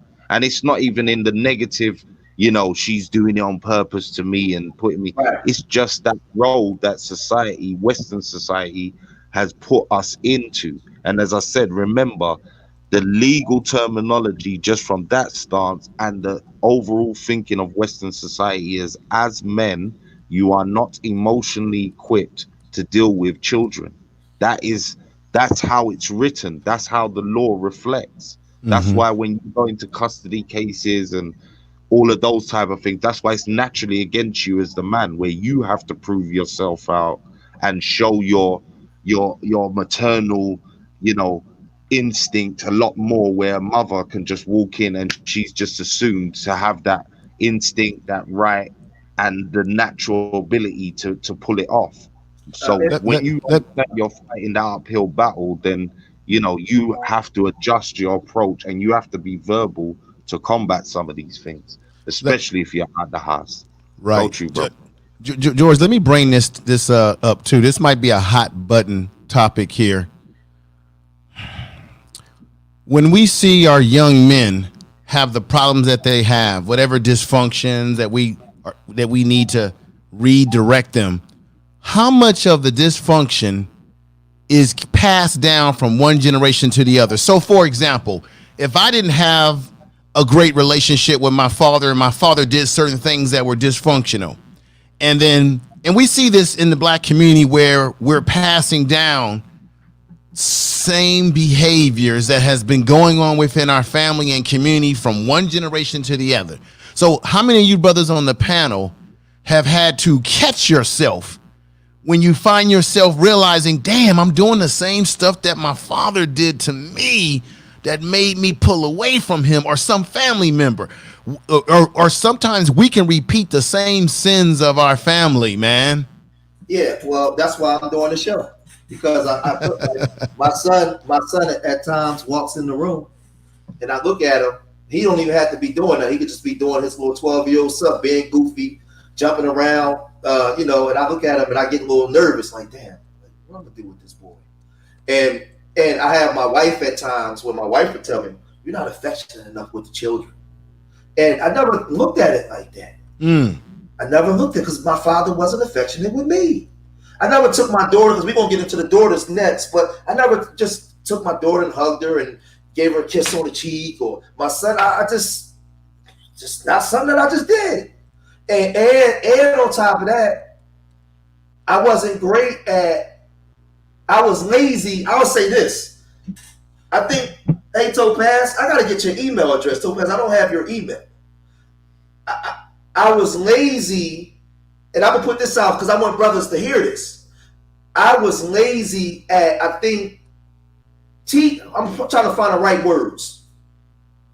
Teaching my son how to accomplish things where he can be proud of himself and look at me and say, my daddy taught me that. Right. I did a piss poor job at that. So I think that's one of the things that I have to work on, why I'm doing this show, because I know as black men, I'm telling you, as black men, we do not know how to emotionally express ourselves, because it's a society that we've been raised in, and a lot of us come from fathers who were super old school, that came up in racist. It was racism, all kinds of stuff, and our fathers had a mentality that I have to be this way in order to teach you the way of the world. Right. So I can't be nice to you because the world, my father used to always say that to me. The world is not going to be nice to you. My father used to say, I can hear it like it was yesterday. You know what I'm saying? My father used to say to me, you might not like me now, but you're going to understand when you get older. Right. And I used to say that same thing to my son, but I'm tweaking it now because it's a different time. This is how it affects generation to generation. It wasn't until for me personally, it wasn't until I was probably like 30. I'm 50 years old now.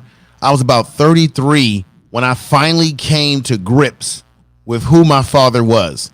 Because when I started going back east and being in his life more, you grow up as a kid and you hear about what a father should be. You see other kids with their fathers. And so I had this sort of fantasy about how things were going to be when I reunited with my father. And it just wasn't that. And it affected me throughout many years of my life. And by 33 years old, I came to the realization of who my father was based on how he was raised, what he went through. So I found myself saying, I can blame him for this, but certain things I can't blame him for, because there's just certain things where people are just who they are, when they were, how they were raised. It's culturally, it's social, however it was translated down. And I find myself saying to myself with my own child, always don't do what was done to you. I'm always asking myself and saying to myself, don't repeat these same behaviors so that your child will continue the same bullshit. We got to create a new chapter. And your relationships with your father can be good, bad, and otherwise and in between. But it doesn't mean that you gonna use the legacy of fatherhood stops with just your father. You can create a new legacy with your own son, your own daughter, your own child. You can change that, but you got to be in the right mindset to do that.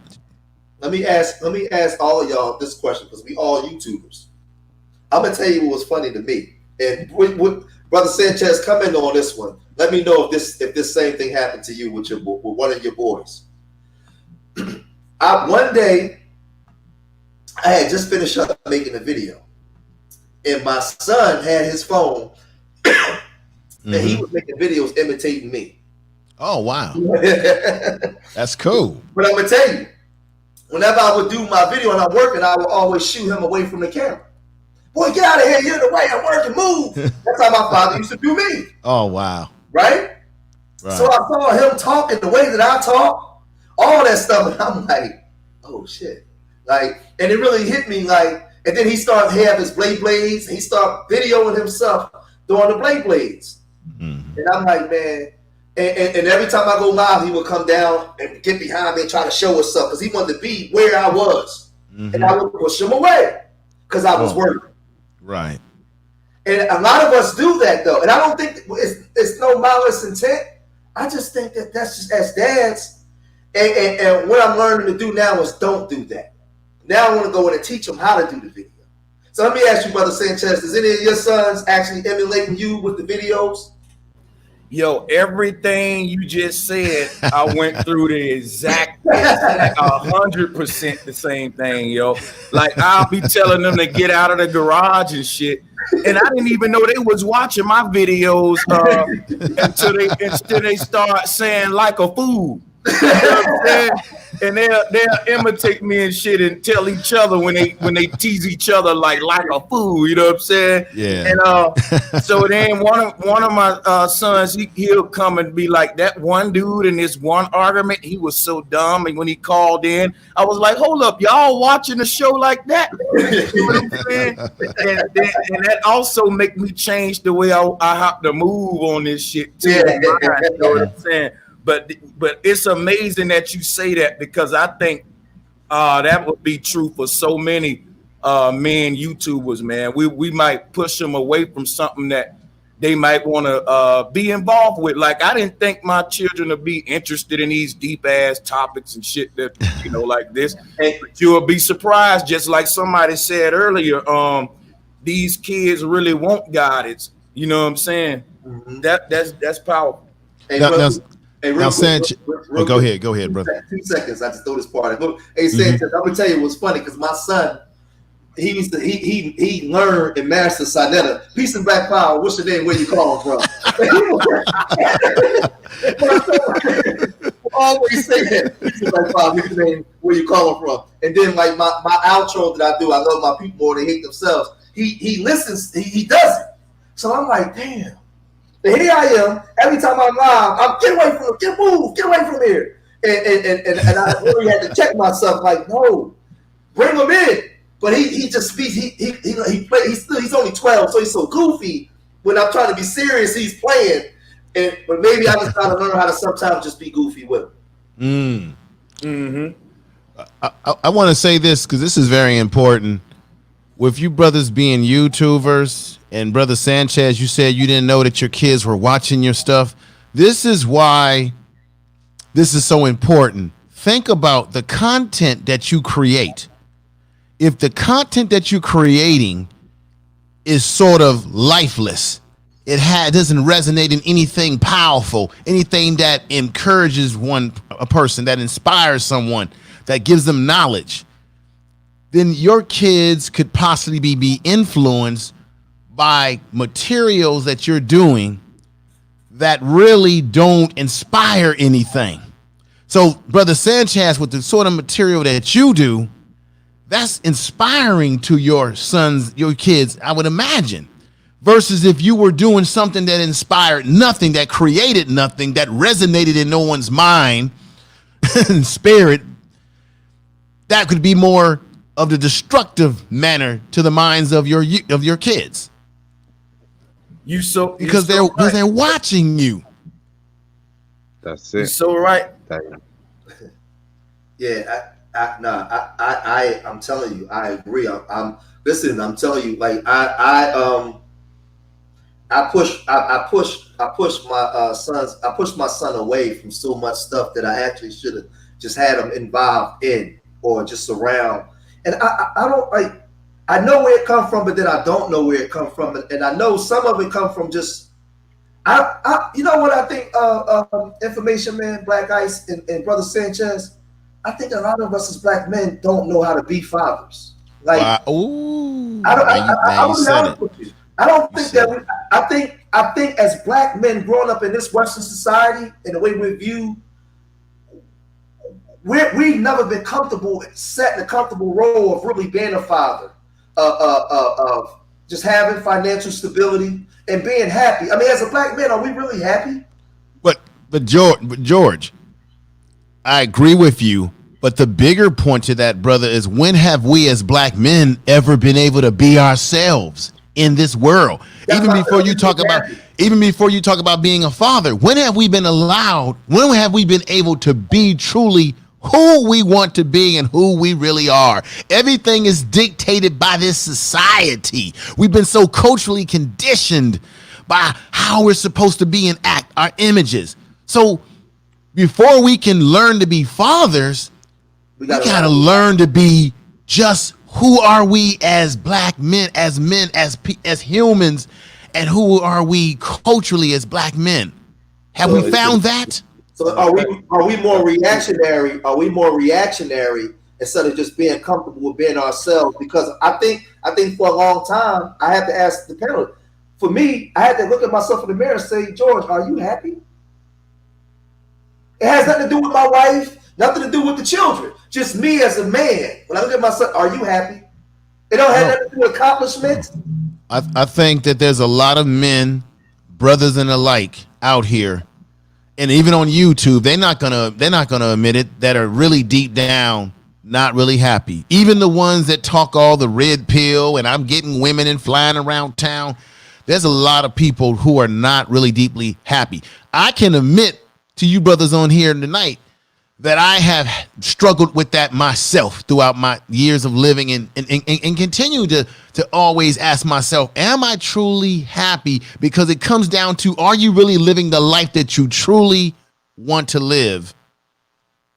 Whether it be your family or whether it be as just yourself. Well, it's the beginning of the legacy journey. You again, we're talking about having children who are born of you. So they have your genetics, they have those memories of you. That's without any words spoken, any lesson taught. That's them coming out. So straight away, you've got that. Mm-hmm. So as the brother just said, if you're not a happy customer with your own life already, that has to reflect on your children. You have to take that as a no-brainer that what you're doing and how you are is going to impact. This is why we have other people who do shows on black mothers and black women constantly, because again, it's the same thing. If they're not happy and they're in the house locked up with the kids, teaching them day in, day out, it's going to reflect on the child. This is why you have a whole generation of children that themselves are not happy. They're suffering from high levels of depression, suicidal thoughts, all sorts, because again, this inherent depression is being passed on. You understand this? Again, as the brother asked before, how many generations? Science tells you just on that level alone, 7 to 14 generations genetically are supposed to hold memories. And again, that's some white boy telling you that. I'm going to say it's going to be a lot longer than that. Yeah, a lot more. And that's, as I said, without any speech happening, any input happening. That's just you boring your child. So if you don't understand the intricate nature of what's being laid down, and as you said, how you are impacting on your kids, then you're losing. This is where you gotta go back to the Frances Cress Welsing. This is why she was talking about not having children until your 35s and them ages. So again, you can establish yourself, you can live, you can achieve, and then that way, when you have children, you know what you're boring them for, and you know what you need to pass on to them as a legacy, as something for them. Because again, this whole talk of economics ties in, because if you don't have any worth to you, this is where what you hand on to the next generation becomes, inconsequential. If you don't ever have any wealth, if you don't ever have any problems and all you have is debt, then you're not really concerned so much about talking. But if I give you £1 billion or £1 million empire, business empire tomorrow for you to run, suddenly it's going to matter about the little intricate details. It's going to matter about who takes over after you. It's going to matter if it's your Yeah. son and how they are and how they negotiate. But again, there has to be that worth in the first place for you to even know the need to pass that on. And again, Sanchez talked about this earlier when he was talking Mm-hmm. about working with his granddad, and I had that similar experience. I worked with my dad as a builder for a good few years, from the age of 8 going all the way up into my early 20s, on and off at different periods. And that was one of the main things that helped me to have respect. But where my dad was lacking, he never gave me those intricate man conversations of sex and Mm. women. He just assumed that I would figure it out, which I had to. And I did, obviously. But that's a cycle I've tried to personally break with my kids because they're Mm-hmm. intelligent, they know things. But again, I have to always tell myself, no, no, no, let's not assume on what they know. Let's sit them Right. down and let's have a conversation about it. What do And you know about girls? Oh, you talking to girls? Are you doing this? All right. You know what I'm saying? That's a cycle I've had to real personally quick, break in Richie, my I'll life. put your link in the chat. Hey, subscribe to this my brother talking now, Richie Black Ice TV 7. I'll put Mm-hmm. this link in the chat. Everybody watching, subscribe to Black Ice TV 7. My brother from the UK, man. He breaks down a lot of stuff. I got some of my moderators in there. Make sure you guys get information, man, in the link chat and the link too. And Brother Sanchez, subscribe to these channels, man. These brothers, man, got some powerful information. All of us on here are dads, active fathers, not Yes. sometime dads, Right. active fathers. And like I That's right. said, I like to have real conversations sometimes. You notice we ain't on here cussing. There's 4 black men on here. Nobody called nobody a mother effer. Nobody like you notice when you got older black men on here that actually take care of their children, that's actually family men, they're more calm. They want peace. So it's just like we need to have more of this because other young brothers are watching and they might say, well, damn, you know what? My father was like that, but I'm hearing the big homies talk. Maybe I can try this. And then we learn from each other. We actually learn from each Right. other. I want to throw this in there now because we talked Mm-hmm. about sons Mm-hmm. with daughters. Man, this is dads with daughters. I have a daughter, so I can definitely talk about that. Yeah, dads with daughters, man. It's hard because when you a dad and you've been with the child since the time she was born and she's like your baby girl, and then she gets older, she starts to get 14 and 15 and start liking boys, and they start coming around you less or looking to you less. Mm. Just from I mean, man, I don't even like when it comes to the daughters, I don't even know what to say because it's just like I don't know if that when it like we just spoke this thing about sons, but I don't even know when it comes to our daughters, man. That's just fathers. Do we even know how to even just properly raise daughters? Well, you can ask the same question: does a woman can a woman raise a young man to be a man? Right. You can Flip so you're asking. It's like oranges and apple. Can I raise? I have a daughter. Can I actually raise her to be a woman?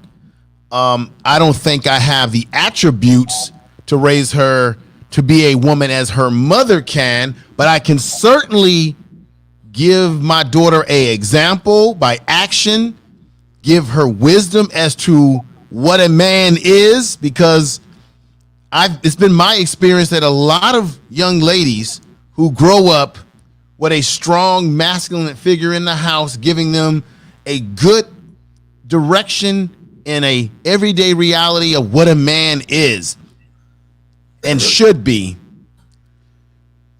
and teaching them the lessons of that, in some cases can help them if they do get married or pick someone that they're going to be with in a relationship. It may help them to understand the standards that they're looking for and qualities in a man, because you are, brothers, the first man that they going to love, their father first before anyone. So you set that tempo in terms of that area. I agree. I want to throw this part in there.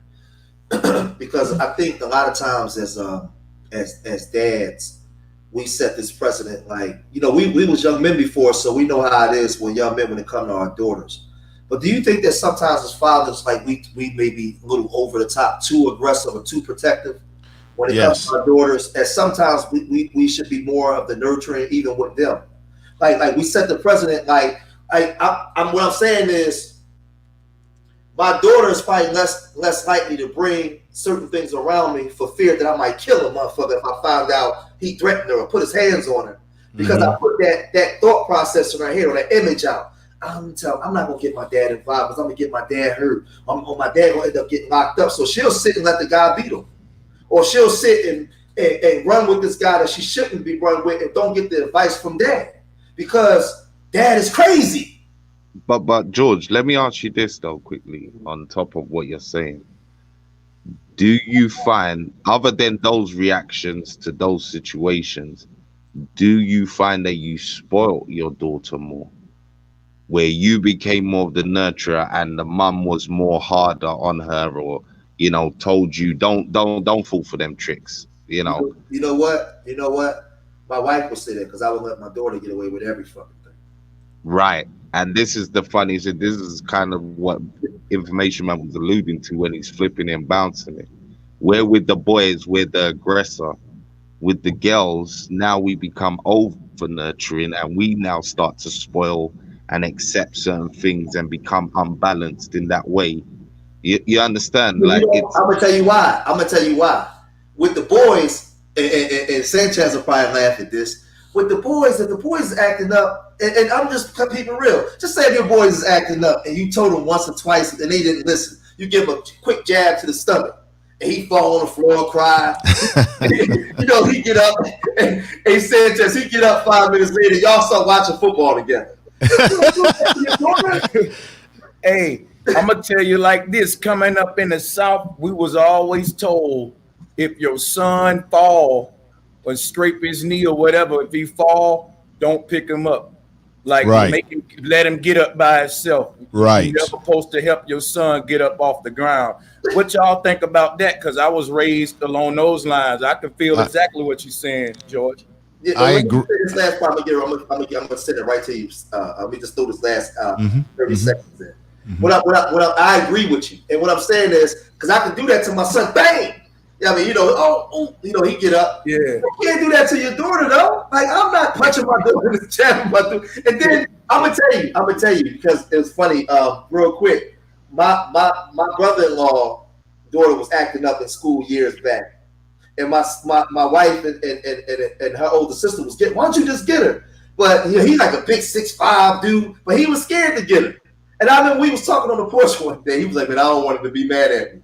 And my wife and the sister was mad at him, but I understood. Like, I mean, I know I'm supposed to get her. She acting up. She not listening, but I can't. How am I supposed to discipline my daughter the way I do my son?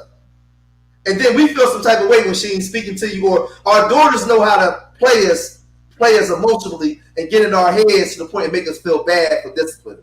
That's where the moms and the other women come into play. That's where the balance comes in. So go ahead, Now, what I was gonna go ahead, Sanchez. Well, I wanted to ask y'all another question, so I'm gonna wait till you interject with that info, man. Oh, it's based on what you were saying. Your son falls on the ground. You tell him, get up, wipe your nose. Let's keep it. Get up. I think that's very important because we got to realize society deals with men different than they do with women. As men, we're going to go through trials and tribulations of life. There's going to be things in life that's going to strike us down. And when you sort of always are there to pick the child up, your son up, you're almost teaching them that there's going to always be somewhere in there to pick you up when you fuck up. That ain't how life really works. A lot of times as men, you're going to be alone in the dark to come out of that darkness into the light. And you can't always have this interdependent attitude about yourself. When I'm dealing with the guys at work, a lot of the guys at work, they have this kind of thing where they think the world owes them something. And I'm trying to teach them all the time, you've got to be accountable for the things that you have done in your life. And I think part of making your son pick himself up is that he needs to be accountable, in a sense, that daddy's not going to always be there to save your ass. Yeah. Why we don't do that with our daughters though? Woo! Because we're culturally conditioned to see females as soft and emotional, and Yep. we don't want to hurt them. I mean, we're conditioned like that in a sense. We got a question in the chat. It says, anybody can take this one. I am a newcomer to being a single black father. The moms left unexpectedly last month. Do I meet her? Do I met her, see him, or take him over to be around her family when they are toxic and never really like me? This is why I have to say I have to come in on this one, because my baby mother, before she passed, and even now the family's, it's a joke business. I won't even get into it on live. I don't talk my business like that. But anyway, in that situation, one, I gotta ask you, how old is your child? Because that matters. Obviously, you're talking like you have to take them over, so this is under your supervision. But the truth of it is you have to measure it, moment to moment, episode to episode, on what's happening. If you're in control of that child and you're the primary carer of that child, there is no right answer to that. Obviously, again, the level of the understanding of your child and the level of the behavior of the family makes all the difference. If they're talking to your child and constantly putting things in their head, then that's something, again, you have every right to lock that off. But I would say this, it is always going to work out much better if you can preserve the relationships for your child to get to a point of their own where they understand this person isn't good for me. This person always is negative. Because again, with children, even though as parents you have to pull the trigger and make decisions that sometimes the child won't understand and not like you for, if you can get that child to come to their own understanding of certain situations, it will make your relationship 10 times stronger than if you always have to, chop something off and just, as I said, make the decision yourself. But this is still obviously incumbent on how old your child is, because I don't know how old your son or daughter.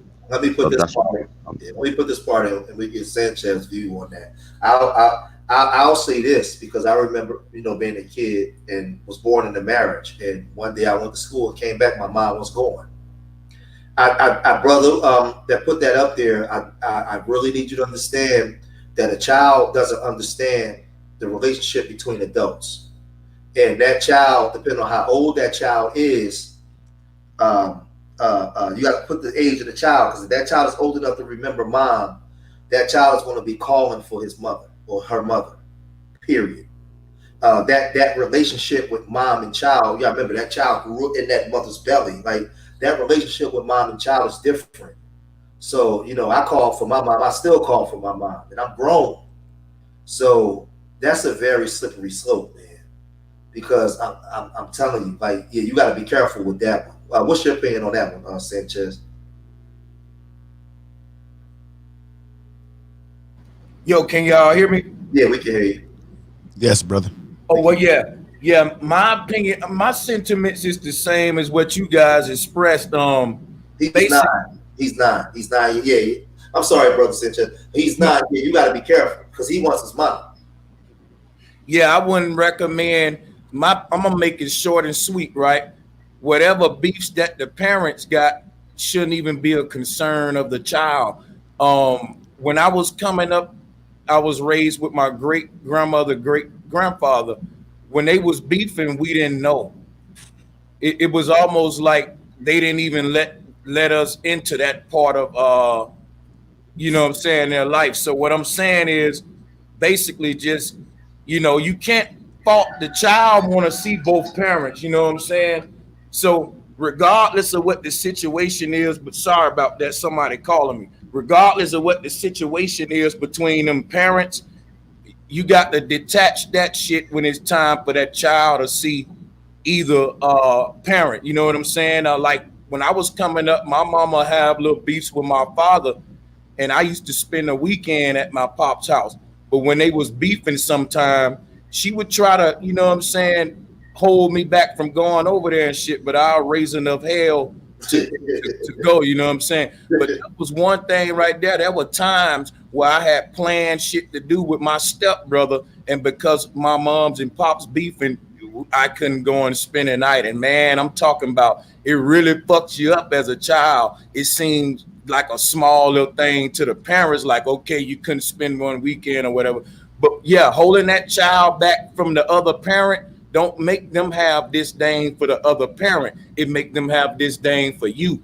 And a lot of times we do that so the child can have, you know, spite toward the other parent, but it's just the opposite.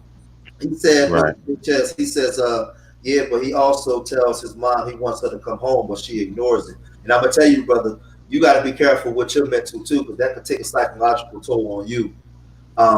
You know, but I'm telling you that I didn't understand how bad that hurt me not having my mom growing up and being. And I'm telling you, my dad paid the price for that. I made my dad for years. Me and my dad battled for years because I didn't have my mom, because I didn't understand growing up relationships. I blamed my dad for my mom not being there, not understanding grown up stuff. So yeah, be careful with that. You got to be real, especially at 9. He's looking for his mother. You know. Well, all you can do is make sure that you don't speak negatively in front of the son. Yeah, it's not that. You can be, look, my second baby mother with my middle son, I talked to her through gritted teeth. All now, that's still a problem. But my son can never say that he's heard me cussing about his mum in front of him or to him. And that's the key element. They have to find out by themselves. At certain times, your son may come to you and talk to you about the situation. Why is mommy not representing? Why is she saying she's not interested in me? And that's another conversation. And even then, you have to make sure that you always negotiate them conversations without running up your mouth about her, because you will always lose in them situations. Yeah, you always lose. And that's my experience. Again, when my son was with my baby mother and we first split up and I stopped seeing him suddenly, he was having mad temper tantrums and all sorts. And I had to explain to her, look, he sees you as the authority figure. He doesn't know about our big people problems. He just knows that you're the one telling him he's not seeing his dad. So again, he's taking out this temper tantrum business on you. And it's not to say he's right or he's wrong. It's just to say that's where he's seeing the resistance coming from. So you as the parent, if you've got your son, it don't make sense you ever get caught slipping, chatting shit about your baby mother, because that will come back to bite you on the ass. And you want your son to always know that he's come to the decision of seeing what his mum's about if she's not real. Let me say this. I'm gonna bring Big Bro in on this one. Yeah, we feel you, SO2 Smooth. I understand your point, brother. Trust me, I understand your point. I went through something similar where I actually had a child by a childhood friend, somebody that I grew up with, and we had a baby together. And she didn't just like throw my daughter away, but she didn't want the responsibility. And I ended up having my daughter and having my, and then something happened to me and my aunt ended up raising her. But me and my family ended up having a daughter. And that took a toll on me psychologically because I didn't have my mom. If she's unstable as a mom, then you're gonna have to find, what's up there, Shy? You're gonna have to find some balance in that. I can't really tell you what to do, but the only thing I will tell you, as a man, do never bad talk your baby mom to the son. Don't ever do that. But what you do is, as a dad, do everything you can do to protect him and place him in a situation where he will be safe, and try to protect his mind from certain things too. But don't ever bad talk. One thing my dad never did was bad talk, say anything disrespectful about my mom around us. Info Man, what's your opinion on this one? I think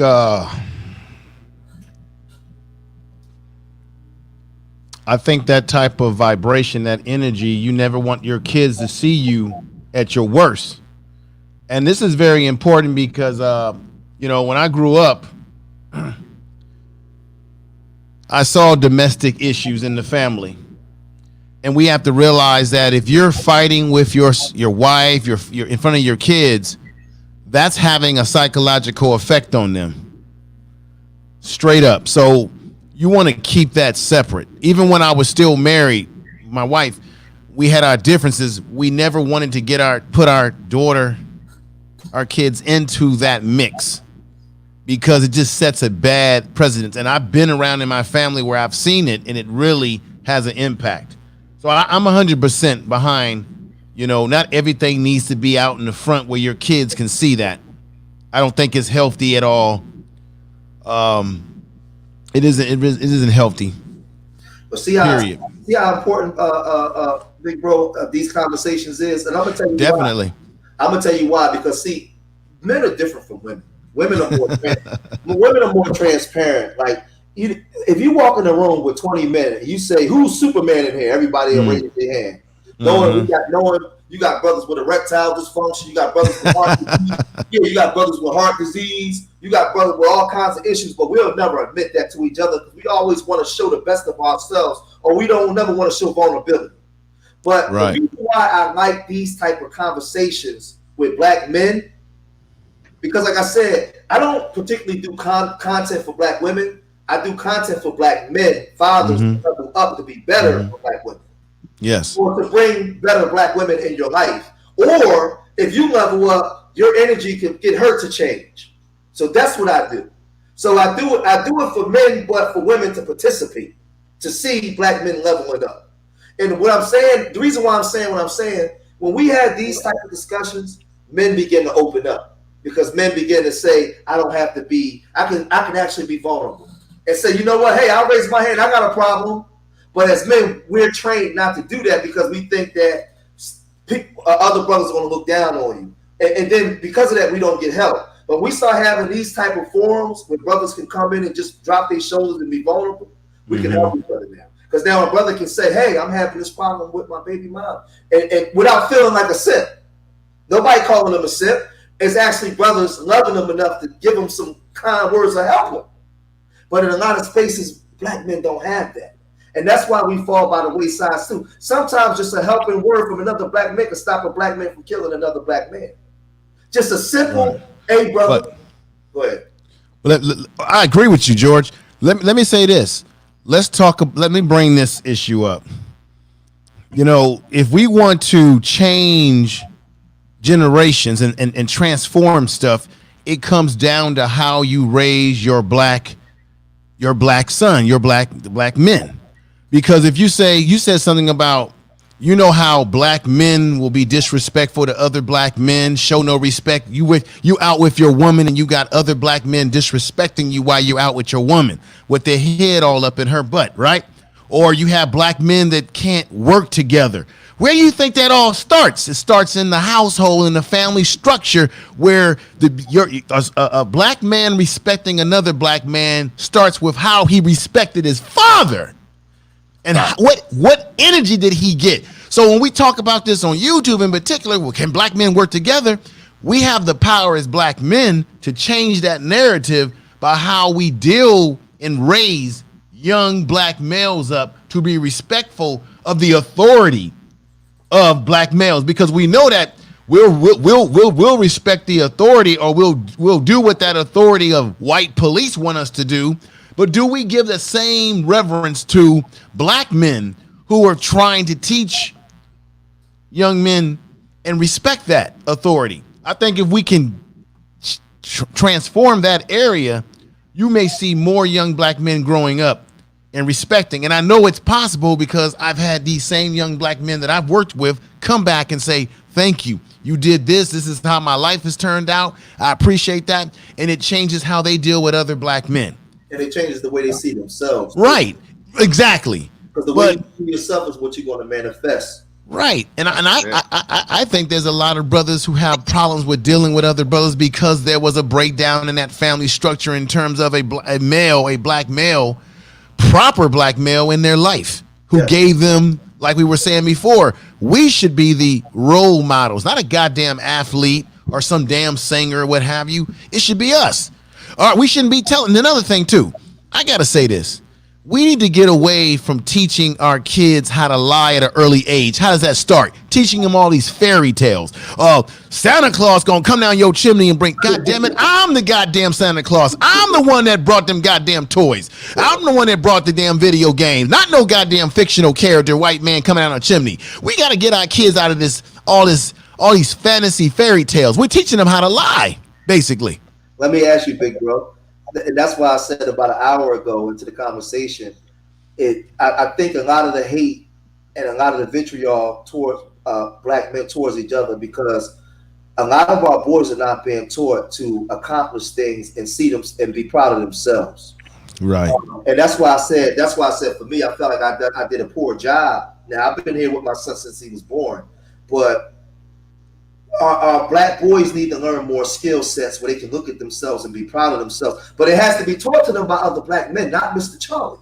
But George, how many, brother, I'm asking all of you on here, how many times have you gone to a graduation, some celebration where a young black male has accomplished something? Who's usually there? The grandmother, the mama, taking the photo. Then you say to yourself, you scratch your head and you say, where's the father? All the time. So therefore, if the young black male grows up and everyone that's praising him, that's giving him that nurturing, is the grandmother, the mother, Or white people.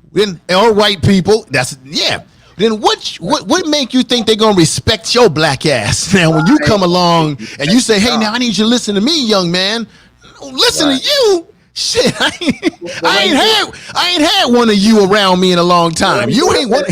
Let me throw this at you. Then, because now this is important. Because let me get your opinion on this. Because not all fathers, right, are absent. A lot of fathers are providers, but they're not active. Right, or the mother. I got to be honest. Or the woman may not want him around. That too. And has told the young man things about the father that may or may not be true. No, I agree. But let's do this. Let's do this today.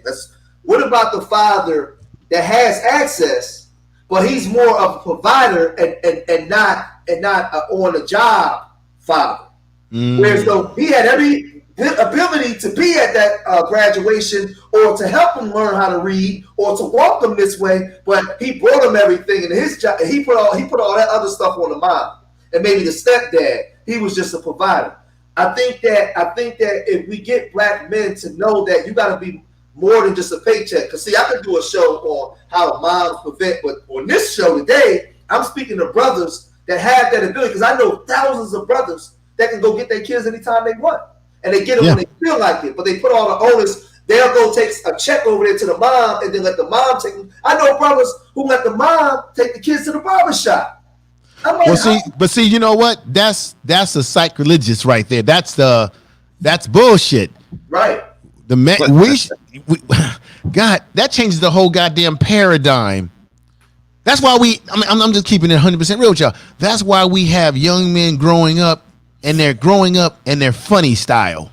Yes. They're acting weird because let's just say it as it is. The bitch made because they're lacking in that male environment. They're lacking in that male interaction at the right times. They're being made effeminate because, as you said, those key moments are being controlled by a different energy field that isn't appropriate to that situation. You know what I'm saying? Exactly. And Brother George, let me add this too. It's important for us as men to provide for our sons, our daughters, buy them things, provide for them financially, the whole 9 yards. But let's not get it twisted. Even though you do those things for your kids, the most important thing to your child is, were you there? Because this is what happened to me, brother. I got to go from personal experience. Absolutely. When I was coming up, I wanted my father to show up to my graduation. I didn't want things. I didn't want money. I just wanted him there. And he said he was going to come, and he did what? He ghosted on me, did not show up. Then my college came around, same damn thing again. He didn't show up. And to this day, because of that, even though I've come to grips with who my father is, I developed a lack of respect for him as a man. It didn't matter how much money he sent me, what toys he sent me, what gadgets, whatever. The fact that he was not there for me when it really counted changed my whole attitude about him as a man. And what happened for me personally is that there were other black men in my community who filled the void in those areas where my father did not fill the void, whether it be in sports, because I played a lot of sports when I was growing up. So that's where I was able to fill some of the void through black men in the because I grew up in one of those old school communities where you got a butt whooping by your neighbors. And if your ass didn't go in the house when the lights came on at 6 o'clock or whatever the time, you was getting a whipping from the neighbors and another one when your parents, your mama or whoever came home. I grew up in that kind of neighborhood. If you stole from the corner store, the store owner was like, I know who your parents are. I know where you live. They're going to know tonight you're going to get an ass whipping. Hey, so this is what I want to say, because I know a lot of black men will watch the video and say, hey, but what about the moms that won't let them feed the babies? Well, what I want to do is this.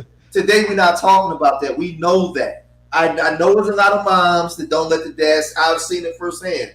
What I'm speaking to today is I'm in this exercise that I'm doing is talking to the brothers that has the ability to be in a child's life, but they put other things over the child. Like they'd rather go out with their new girlfriend. They'd rather go buy themselves a new Jordans instead of taking that, going to get 2 tickets for the game and taking their sons. I know a lot of brothers that do that. You know, that's raggedy though, man. Yeah, I know a lot of brothers that do that. And I'm telling brothers, no, listen, it's more than just giving money. Like you got to take them to the barbershop. You know what's simple? And Brother Sanchez will laugh at this because he's a young dad. Watch this, Brother Sanchez. You know how simple it is? When I'm driving in the car with my son, right, and my son is sitting in the back seat, and he sees something, and he say, Dad, what's that? While we driving. And I look over to the right and the left, and I explain to him what he sees out of the window. It's something that simple. I mean, literally, we don't think of that like that's not a big deal. No, it actually is a big deal. When your son say, Dad, what's this? And you're there. When your son gets up in the morning, he can walk in the room and see you and say, Dad, explain this to me. You're there in real time to explain it. That kind of stuff matters, man. And I don't think that a lot of times as brothers, we're not trained to take that into consideration. Like, that stuff matters. What's your thing on that, Sanchez? Just you driving in the truck with your son, and your son sees something on the wall, and he's able to get an explanation right away from you, Brother Sanchez. Yeah, I think that's overlooked and is very important. And I'm gonna say that the who, what, why, and where, the how, all of these questions should be answered by the parent to the child before they even get them from school or society or Hollywood or rap, even scientists and shit. Like, you know what I'm saying? Like, I think those things is what connects our children to their reality. Who, what, why, and how they're coming to this world as explorers. That's why these children ask more questions when they're young. Then when they get old, they don't ask you no questions. You miss them asking you questions. They think they know everything now. So that's a very key, important time in a child's life where their mind is so open. If you don't feel it then at that time, remember, every year they turn is closing, and it's going to reach a point where you miss that window of opportunity to mold who they're going to be as a person, because they come. They're going to stop coming to you. Yeah. No, I'm with you. Go ahead. I'm sorry. Yeah, I wanted to ask you guys something real quick. I wrote down a couple of questions I wanted to ask y'all about. So y'all, you know, we grew up with the man code and shit. You know how if you got a homeboy who cheating on his girl, you don't say shit about it. You know what I'm saying? Like, we got certain codes as a man that we grew up with. What I wanted to ask y'all was, do you break the man code when you teaching your daughter about the young boys, like what you was saying earlier? Because I saw in some cases coming up where the daddy kind of still not want to break the man code even when he's supposed to. Really, the only time you can break that code is when you know what I'm saying, teaching your daughter about what to look for with these little dudes and shit. The game ain't changed. They doing the same shit we used to do to manipulate the girls and shit. But yeah, I answer that for you. Let me say this to the people out in the chat room, especially you black men. Let me tell y'all something.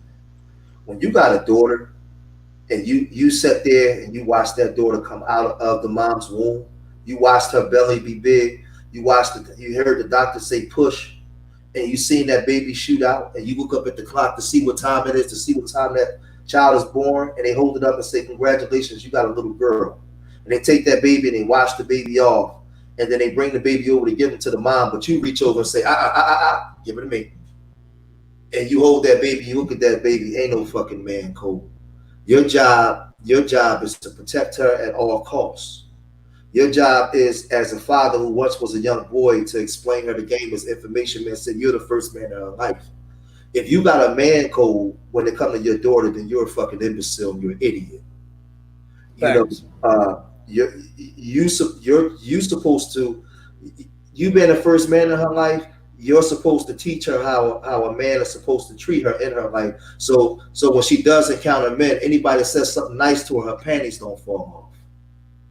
So no, I mean, see, I can't speak for brothers that's just sometime dads, but when you a dad and you in that room and you watch, see, I don't know if any of you guys ever had the opportunity to watch a child be born. It does something to you. See, remember, we don't carry the babies. But when you sit there and you watch a child be born and you see that child come out and that child is crying and they cut that umbilical cord and they wash that baby off and they bring that baby over to you, it does something. You're not the same. It does something psychological to you. There's a transference of energy. You know, I feel like Brother Sanchez, you know, you deal with the sciences. When you actually put that seed up in that woman and that it begins to develop, and when that seed shoots back out and is given to you, it's like that energy that you put inside of her now comes out. It's like you're waiting at the tunnel and you're looking through the tunnel like, here it come, and what you put in there comes back to you. There's something that you can't explain. Like, that's why for me, I don't understand how certain men can go days and months without talking to their children. I don't even know what that. If I don't talk to my son, if I miss talking to my son in 24 hours, I'm going crazy. I want to know where he at, what he's doing. So if you had the ability to watch your child be born, you guys will understand what I'm saying. Right. It comes with great responsibility. But let me say this too, brother George. Not every man is up to the challenge of that responsibility, which is why I don't think everybody should be having kids. Not everybody's up to that responsibility of the facts. Yeah, and I agree with the thing that you just said, George, about witnessing your children being born. I saw all of my kids being born. They all spent the first night sleeping on my chest, and you know, thank the universe it turned in that particular way, because now that their mum's not here, that initial bonding and little nurturing and extra time that was taken to have my kids and look after them when they were babies and have them independently of their mother, which is the most important thing, you know, because again, men are lazy. We get into this thing where we take the kids, but then we're going straight to our mother's house to go and chill. You know what I'm saying? And then you still don't end up spending no time with your son or daughter, even though this is supposed to be, again, your time. You're deferring it to someone else. So trust me, it's all these kinds of levels. But I think, as you said, if more men understood that from the very beginning, you need to be there and experience some of these situations of childbirth, the first words, seeing your child open his eyes for the first time. These are inherent things that start the journey to you wanting willingly to build a legacy. This is where suddenly there's an importance to everything you're doing. There's an importance to teaching your child because you've started the journey with them. You know what I'm saying? Like it's one thing to assume that you're gonna, as again, have this maternal instinct, but you're playing with a very big blessing when you're not there all the time and you're Right. leaving child to the winds, and then 10, 20 years later, yeah, now me and my son are great, but you know what I'm saying, you're rolling the dice on something that's very big, and again, it's a nation building one. Don't tell me you're pro-black and you don't get these facets. If you don't understand the importance of your child, shut the fuck up and don't ever talk no pro-black talk to me, because you Right. really don't understand the basic facets. That's why me and George, this is why we always doing shows about the black family, because without that cornerstone and the basic element being constructed correctly, don't talk to me about economic platforms. Don't talk to me about black institutions. None of that won't last if the structure of the black family isn't solidified and looked at and strengthened from the very beginning. As you said, from relationship beginning to yourself beginning to the beginning of your child's life. You understand? Right. Hey, Right. George, I wanted to bring something up, and I think Brother Sanchez would appreciate what I'm about to say. This is why when you have a child and you bond with that child, you connect with them spiritually, because you have to realize that that child is nothing but a clone of yourself. So a lot of times in our society, we're taught that we live and we die. I personally don't think we ever die, because we're living through our children. Our DNA flows through their body.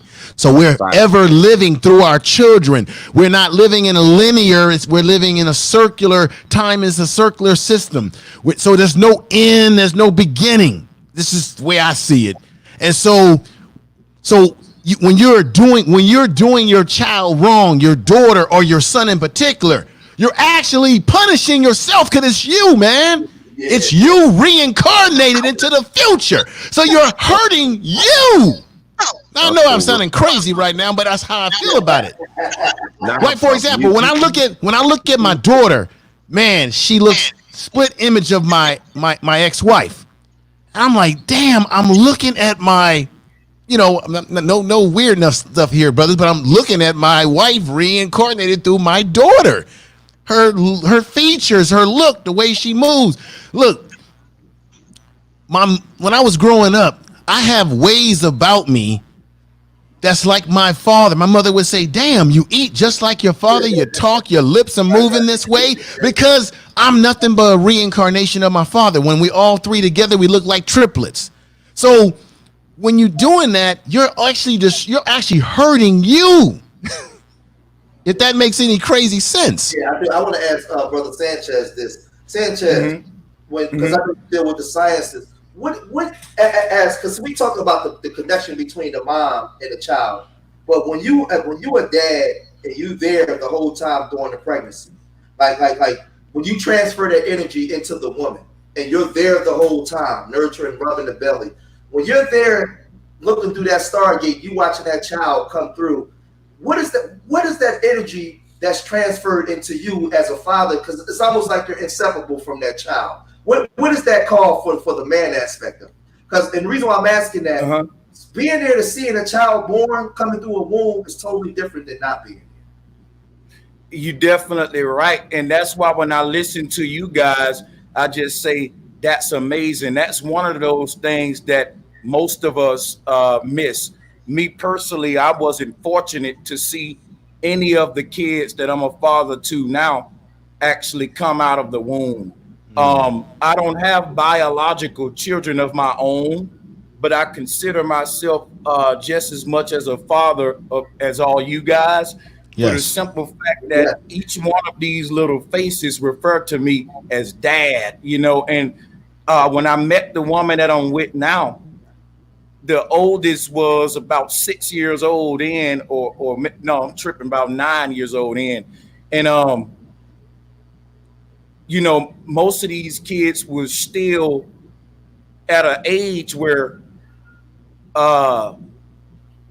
see, when I met the woman I'm with now, the father was never there. I don't want to tell too much of her business, but I'm gonna be honest with y'all. I'm gonna be honest with y'all though. Living in Vegas as a single man and meeting this chick, I never said to myself, I'm finna play family or whatever you want to call it. Something just happened. Yeah, I said, you know, I'm gonna hit this and be on to the next one. You know what I'm saying? But Right, because I I'm in Vegas, man. Come on, you don't come out here to shack up, you know. So That's true. So it kind of just happened where I don't want to get all deep into it, but this woman proved to me she was a rider for me, and before I know it, the kids was calling me daddy. So it just fell kind of into place. Now I want to share a deep story with y'all. Well, I've been in Vegas 10 years now, just about 10 years, and I was with this chick named, well, I'm not going to say her name. Anyway, she was from Gary, Indiana. And, you know, she was a black woman and everything. We had a relationship going. I got her pregnant, but I didn't know I got her pregnant. And in our relationship, she just stopped calling, moved away, and I never heard from her for months. Then I went to the courthouse behind some tickets and fines, and she worked in the courthouses and stuff here, and bumped into her in the elevator, and she looked like she saw a ghost. But I spoke with her in a hallway. She broke out in tears because I was interrogating her, like, what happened to you? What did I do? We didn't. She was like, she just flat out told me, you got me pregnant, and I wanted to have an abortion, and I didn't want no argument, no questions about it. Like, I went away to abort your damn baby. You know what I'm saying? And that was really right before I met the girl I'm with now. I'll tell you something. I want my own kids. And it's not a possibility with the woman I'm with now. But I feel kind of like nature put me in this position. They might not be biologically mine, but it's the same relationship that a father would have. Their father was never there to see any of them born or anything like that. They broke up after the last the oldest, my daughter. After that one, she, you know, everything went south and everything like that. I don't want to get too deep into her business, but basically the father was a fucked up dude. And you know, but the thing about it is this right here: those kids always saw me as the father. And I remember coming up where my daddy wasn't there most of my life. Well, all of my life, I was pretty much raised by stepdads. I was able to still have a relationship with my daddy though, and go and visit him and spend the night. And but most of the fishing trips and all of that was stepdads. So coming into the stepdad role isn't nothing I'm not familiar with. So I guess I'm kind of making a sacrifice here. I remember before my grandma died, she was living out here in Vegas, came to visit the family and everything. She loved the kids. She loved the family. And she was just like, you do right. And you raised them kids, you know what I'm saying? And that was something that stuck with me in my mind before she died. But let me just say this so I don't be too long-winded. Are you good? One thing I want to say is Info Man said something powerful. He said, our children are us reincarnated. And I just want to say, to a certain degree, that is true only if you're a father like Info Man that's there passing the mind of Info Man into his offspring. But when our children is raised by society, they're biologically ours, but they're not a clone of us. They may be a clone of Jay-Z, a clone of Jeezy, a clone of Beyonce if it's a daughter, and you'd be like, who the hell is this? You see what I'm saying? Mm-hmm. So I think, you know, this is a very deep discussion. But like I said, one thing I do agree with you with, salute to the fathers who was there in that hospital to actually witness it and be there during conception. And one more thing about the word conceive, it's a verb for forming or devising an idea or plan into the mind.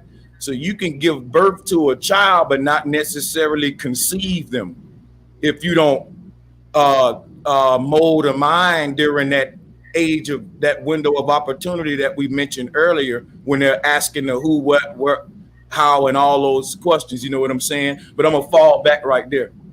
Yeah, but where's the other picture? I'm just saying. No, I like the way you broke that down, because I'm telling. But this is the thing, though. I'm gonna tell you. I like what you just said, and I'm gonna tell you why. Because you got a lot of assholes on YouTube that will call you a simp for what you just said, right? But the hypocrisy of it all is a lot of these brothers will call you a simp for being a stepdaddy, but a lot of these dudes was raised by these stepfathers. A lot of these dudes grew up in the houses that their stepfathers brought for their moms. Yep. You know. Hey, George, I don't mean to cut you off, but you hit home, bro. I wanted to add this on to what you were saying. I see a lot of guys call stepdad simps, but then they turn around and say it takes a village. Now, if you really think about reality, it's so not possible for every man that get a woman pregnant that he gonna die with that woman. That ain't even realistic. So when you think about it, stepdads is the glue that keep the village together, because look around the world now, no matter what continent you on, it's not very, very normal for the man to be in the house with the children that he gave birth to, especially in Mexico. The dad to have like 8 different families all around the motherfucking city and so many children. You see what I'm saying? But it's still a dad in a lot of them houses, and often he'll come in and have children, and they'll have get the woman pregnant or whatever, and add an addition to what the original dad already did with the family. But don't fall back. I was just interjecting. You on point though. No, yeah, because I respect that, because I want this stream has become a success because I got through what the mission that I was trying to accomplish. I accomplished in this stream, because I like to do exercises to get. I like to do exercises to get brothers to be more transparent towards certain things. To hold on for a second. To learn to express themselves, and it's nothing. As black men, like we got a problem with expression, man. And I'm hold on. I'm trying to share this. I'm trying to share my screen. Hopefully, I don't get knocked.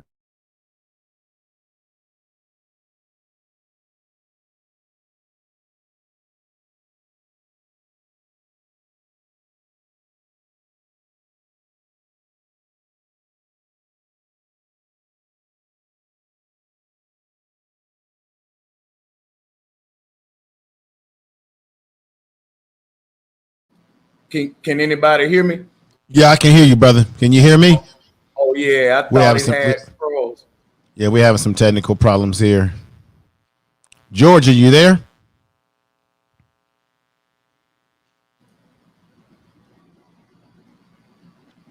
George. Yeah. Okay. I'm back. I got knocked out. Yeah, your streams be tripping like that sometimes. Yeah, I'm trying to. I was trying to do something, and it knocked me out. Hold on. Oops. Let me get rid of this. Yeah. Wait a minute. Yeah. You got a lot of people that frown on being stepdads and all these type of things, and I call it hypocritical, because a lot of these dudes that frown on being stepdads was raised by stepdads. Dads that cared about them enough to step in and be dads to them. A lot of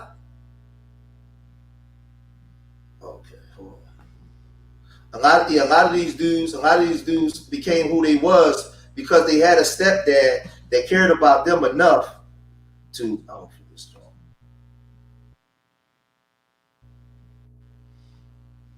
okay. Okay, there we go. Yeah, this is what I wanted to do. Yeah, I wanted to just show, these are like images of me throughout the years. That's a young George, one of my babies. That's an old school. That's a picture from way back in the day, because this little baby right here grown now with a baby. Wow. But, yeah, what I'm saying is, Yeah, I like this is a picture of young George. This when I had hair. My boys when he was a baby. You know what I mean? You know, we but I don't think that I don't think that as brothers, my baby girls, I don't think as brothers like we don't think it's cool to celebrate this.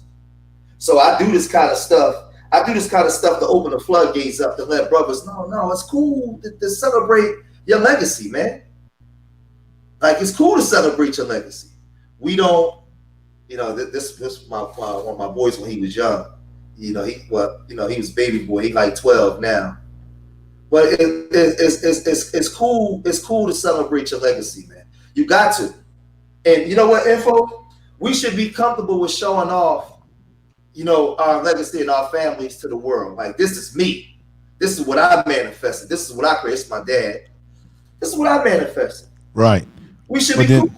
But at the same time, you got folks on you got cats on YouTube telling black men like yourself and myself and the brothers on the panel, you a simp for going down the road of wanting to have family.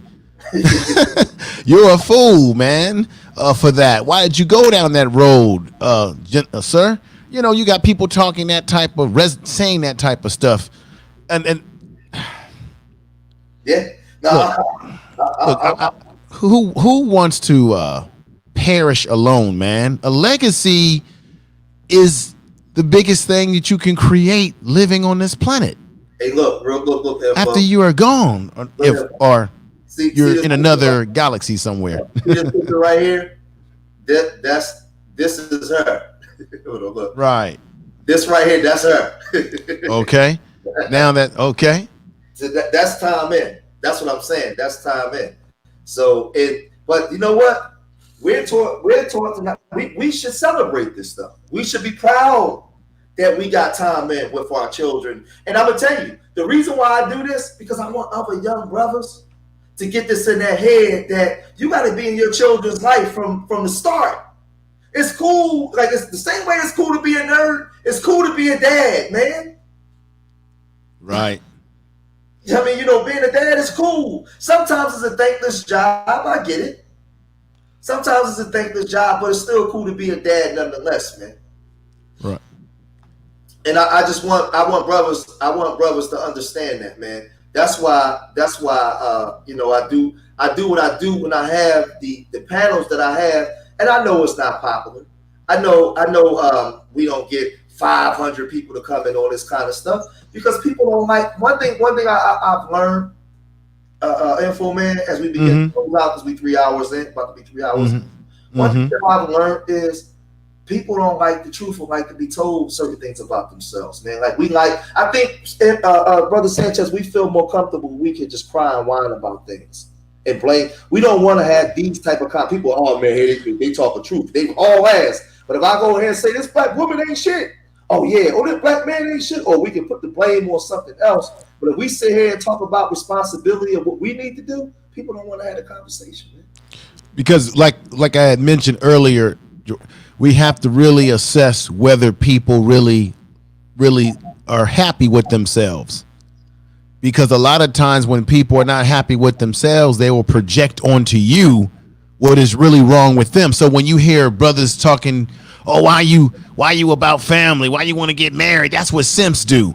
They really are projecting that which they've lost in their own self, because all these brothers, whether it be YouTube or any platform, we all come from some type of family structure, whether broken or intact.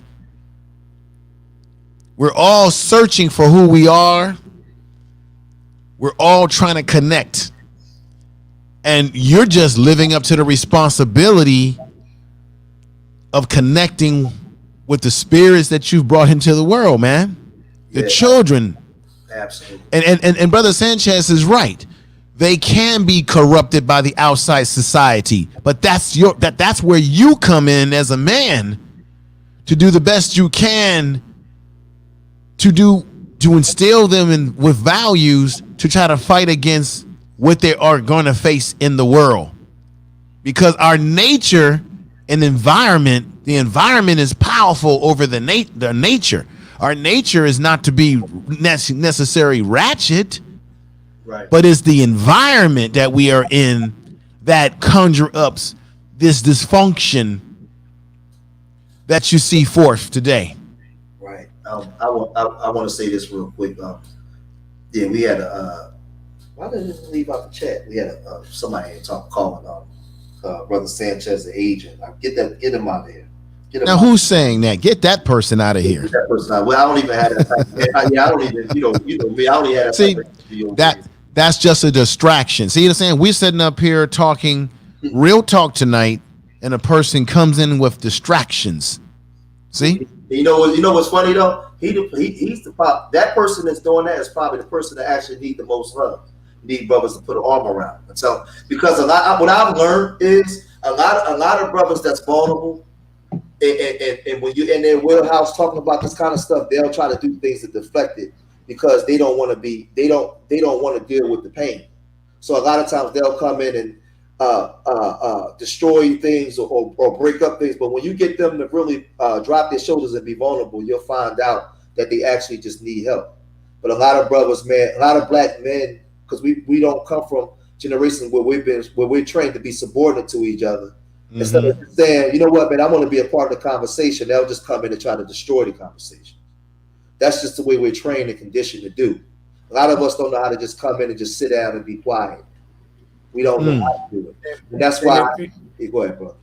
Yeah, if you ask them how I'm an agent, they ain't gonna know what to tell you. And if you really think about the word, everybody on this panel right now is an agent, because the word just means you're a person with an agenda. An agent has an agenda. So if you're an agent for your people, that's the kind of agent you want to be, and that's the agenda you want to. Everybody should be an agent, and they ought to have an agenda. And if possible, they ought to body that agenda into an agency. But we use the word, you know what I'm saying? We use the word like it's a bad thing. Yep. So let's close out. Info, give us a close out. We'll go down the line. Okay, brothers. Once again, you got to look deep inside yourself as a man for the unknown quantities and qualities that you possess as a man. When you bring a child into this world, what are your responsibilities? And I would say that to all black men, we need more black men to speak out on their experiences as black fathers and what that means to them, and how we as black men can change. We can change and transform and impact young black males in particular if we just take the time to see what's more important, which is the time that we spend with them, not necessarily the materialistic stuff, but the fact that our young men, our kids, they simply want our time, our love, our nurturing. And you can be a big and bad masculine dude and you can still nurture your children. And that doesn't change who you are as a man. I'll just leave it at that. Brother Sanchez, bring us home, brother. I'm going to just in mind with something we was talking about earlier with the fear versus respect. That was very powerful. And I just want everybody to go rewatch the scene from South Central, right? OG Bobby Johnson was in jail, and a Muslim was telling him about how his father raised him and what led him in jail. If you go and look at that clip, the Muslim was telling OG Bobby Johnson about a father he had who was very strict and just non-affection and all that. And that is exactly what led him in jail. That was a deep clip. It went over a lot of people's head. So I'm going to just leave y'all with that one. I want to say shout out to everybody on this panel, man. I appreciate y'all brothers for inviting me to this powerful bill, man. I really do. Always, man. You know, we like 10 years apart, so it's a big bro. When I always got to take you off the sciences for a minute and just bring you up to the kind of stuff. That's my role. And then information, man, is my big bro. So we got different generations on this panel where we got to have these type of conversations because that's how we learn from each other. Right. Hey, Brother Sanchez, I remember, what was it, last week you were talking about getting George over in your spot, man. We need to definitely do a program over in your spot and really unpack some more, some more things like this, brother. Yeah. There's so much that we can talk about, So thank you for. Yeah. I want to say thank you again, too, brother. Yeah. Oh yeah, and by the way, just to speak to that, my main channel is off suspension, so it's a good time. One of y'all just email me, we can set it up. My people been waiting on that. I already been shouting y'all two out on all the okay. streams and stuff. Yeah. Cool. Let Thank me you get for Black that. Ice. Bring us home. Bring us home, brother, from across the pond. That's cool. That's cool. Big up to everybody that's tuned in today. Big ups. Big up to everybody in the chat room and my brothers on the panel. Sanchez, I'm always in that chat listening to what you guys say. I see all your Instagram posts and shows, information, man. So I do check you out as well. And as always, George, my brother,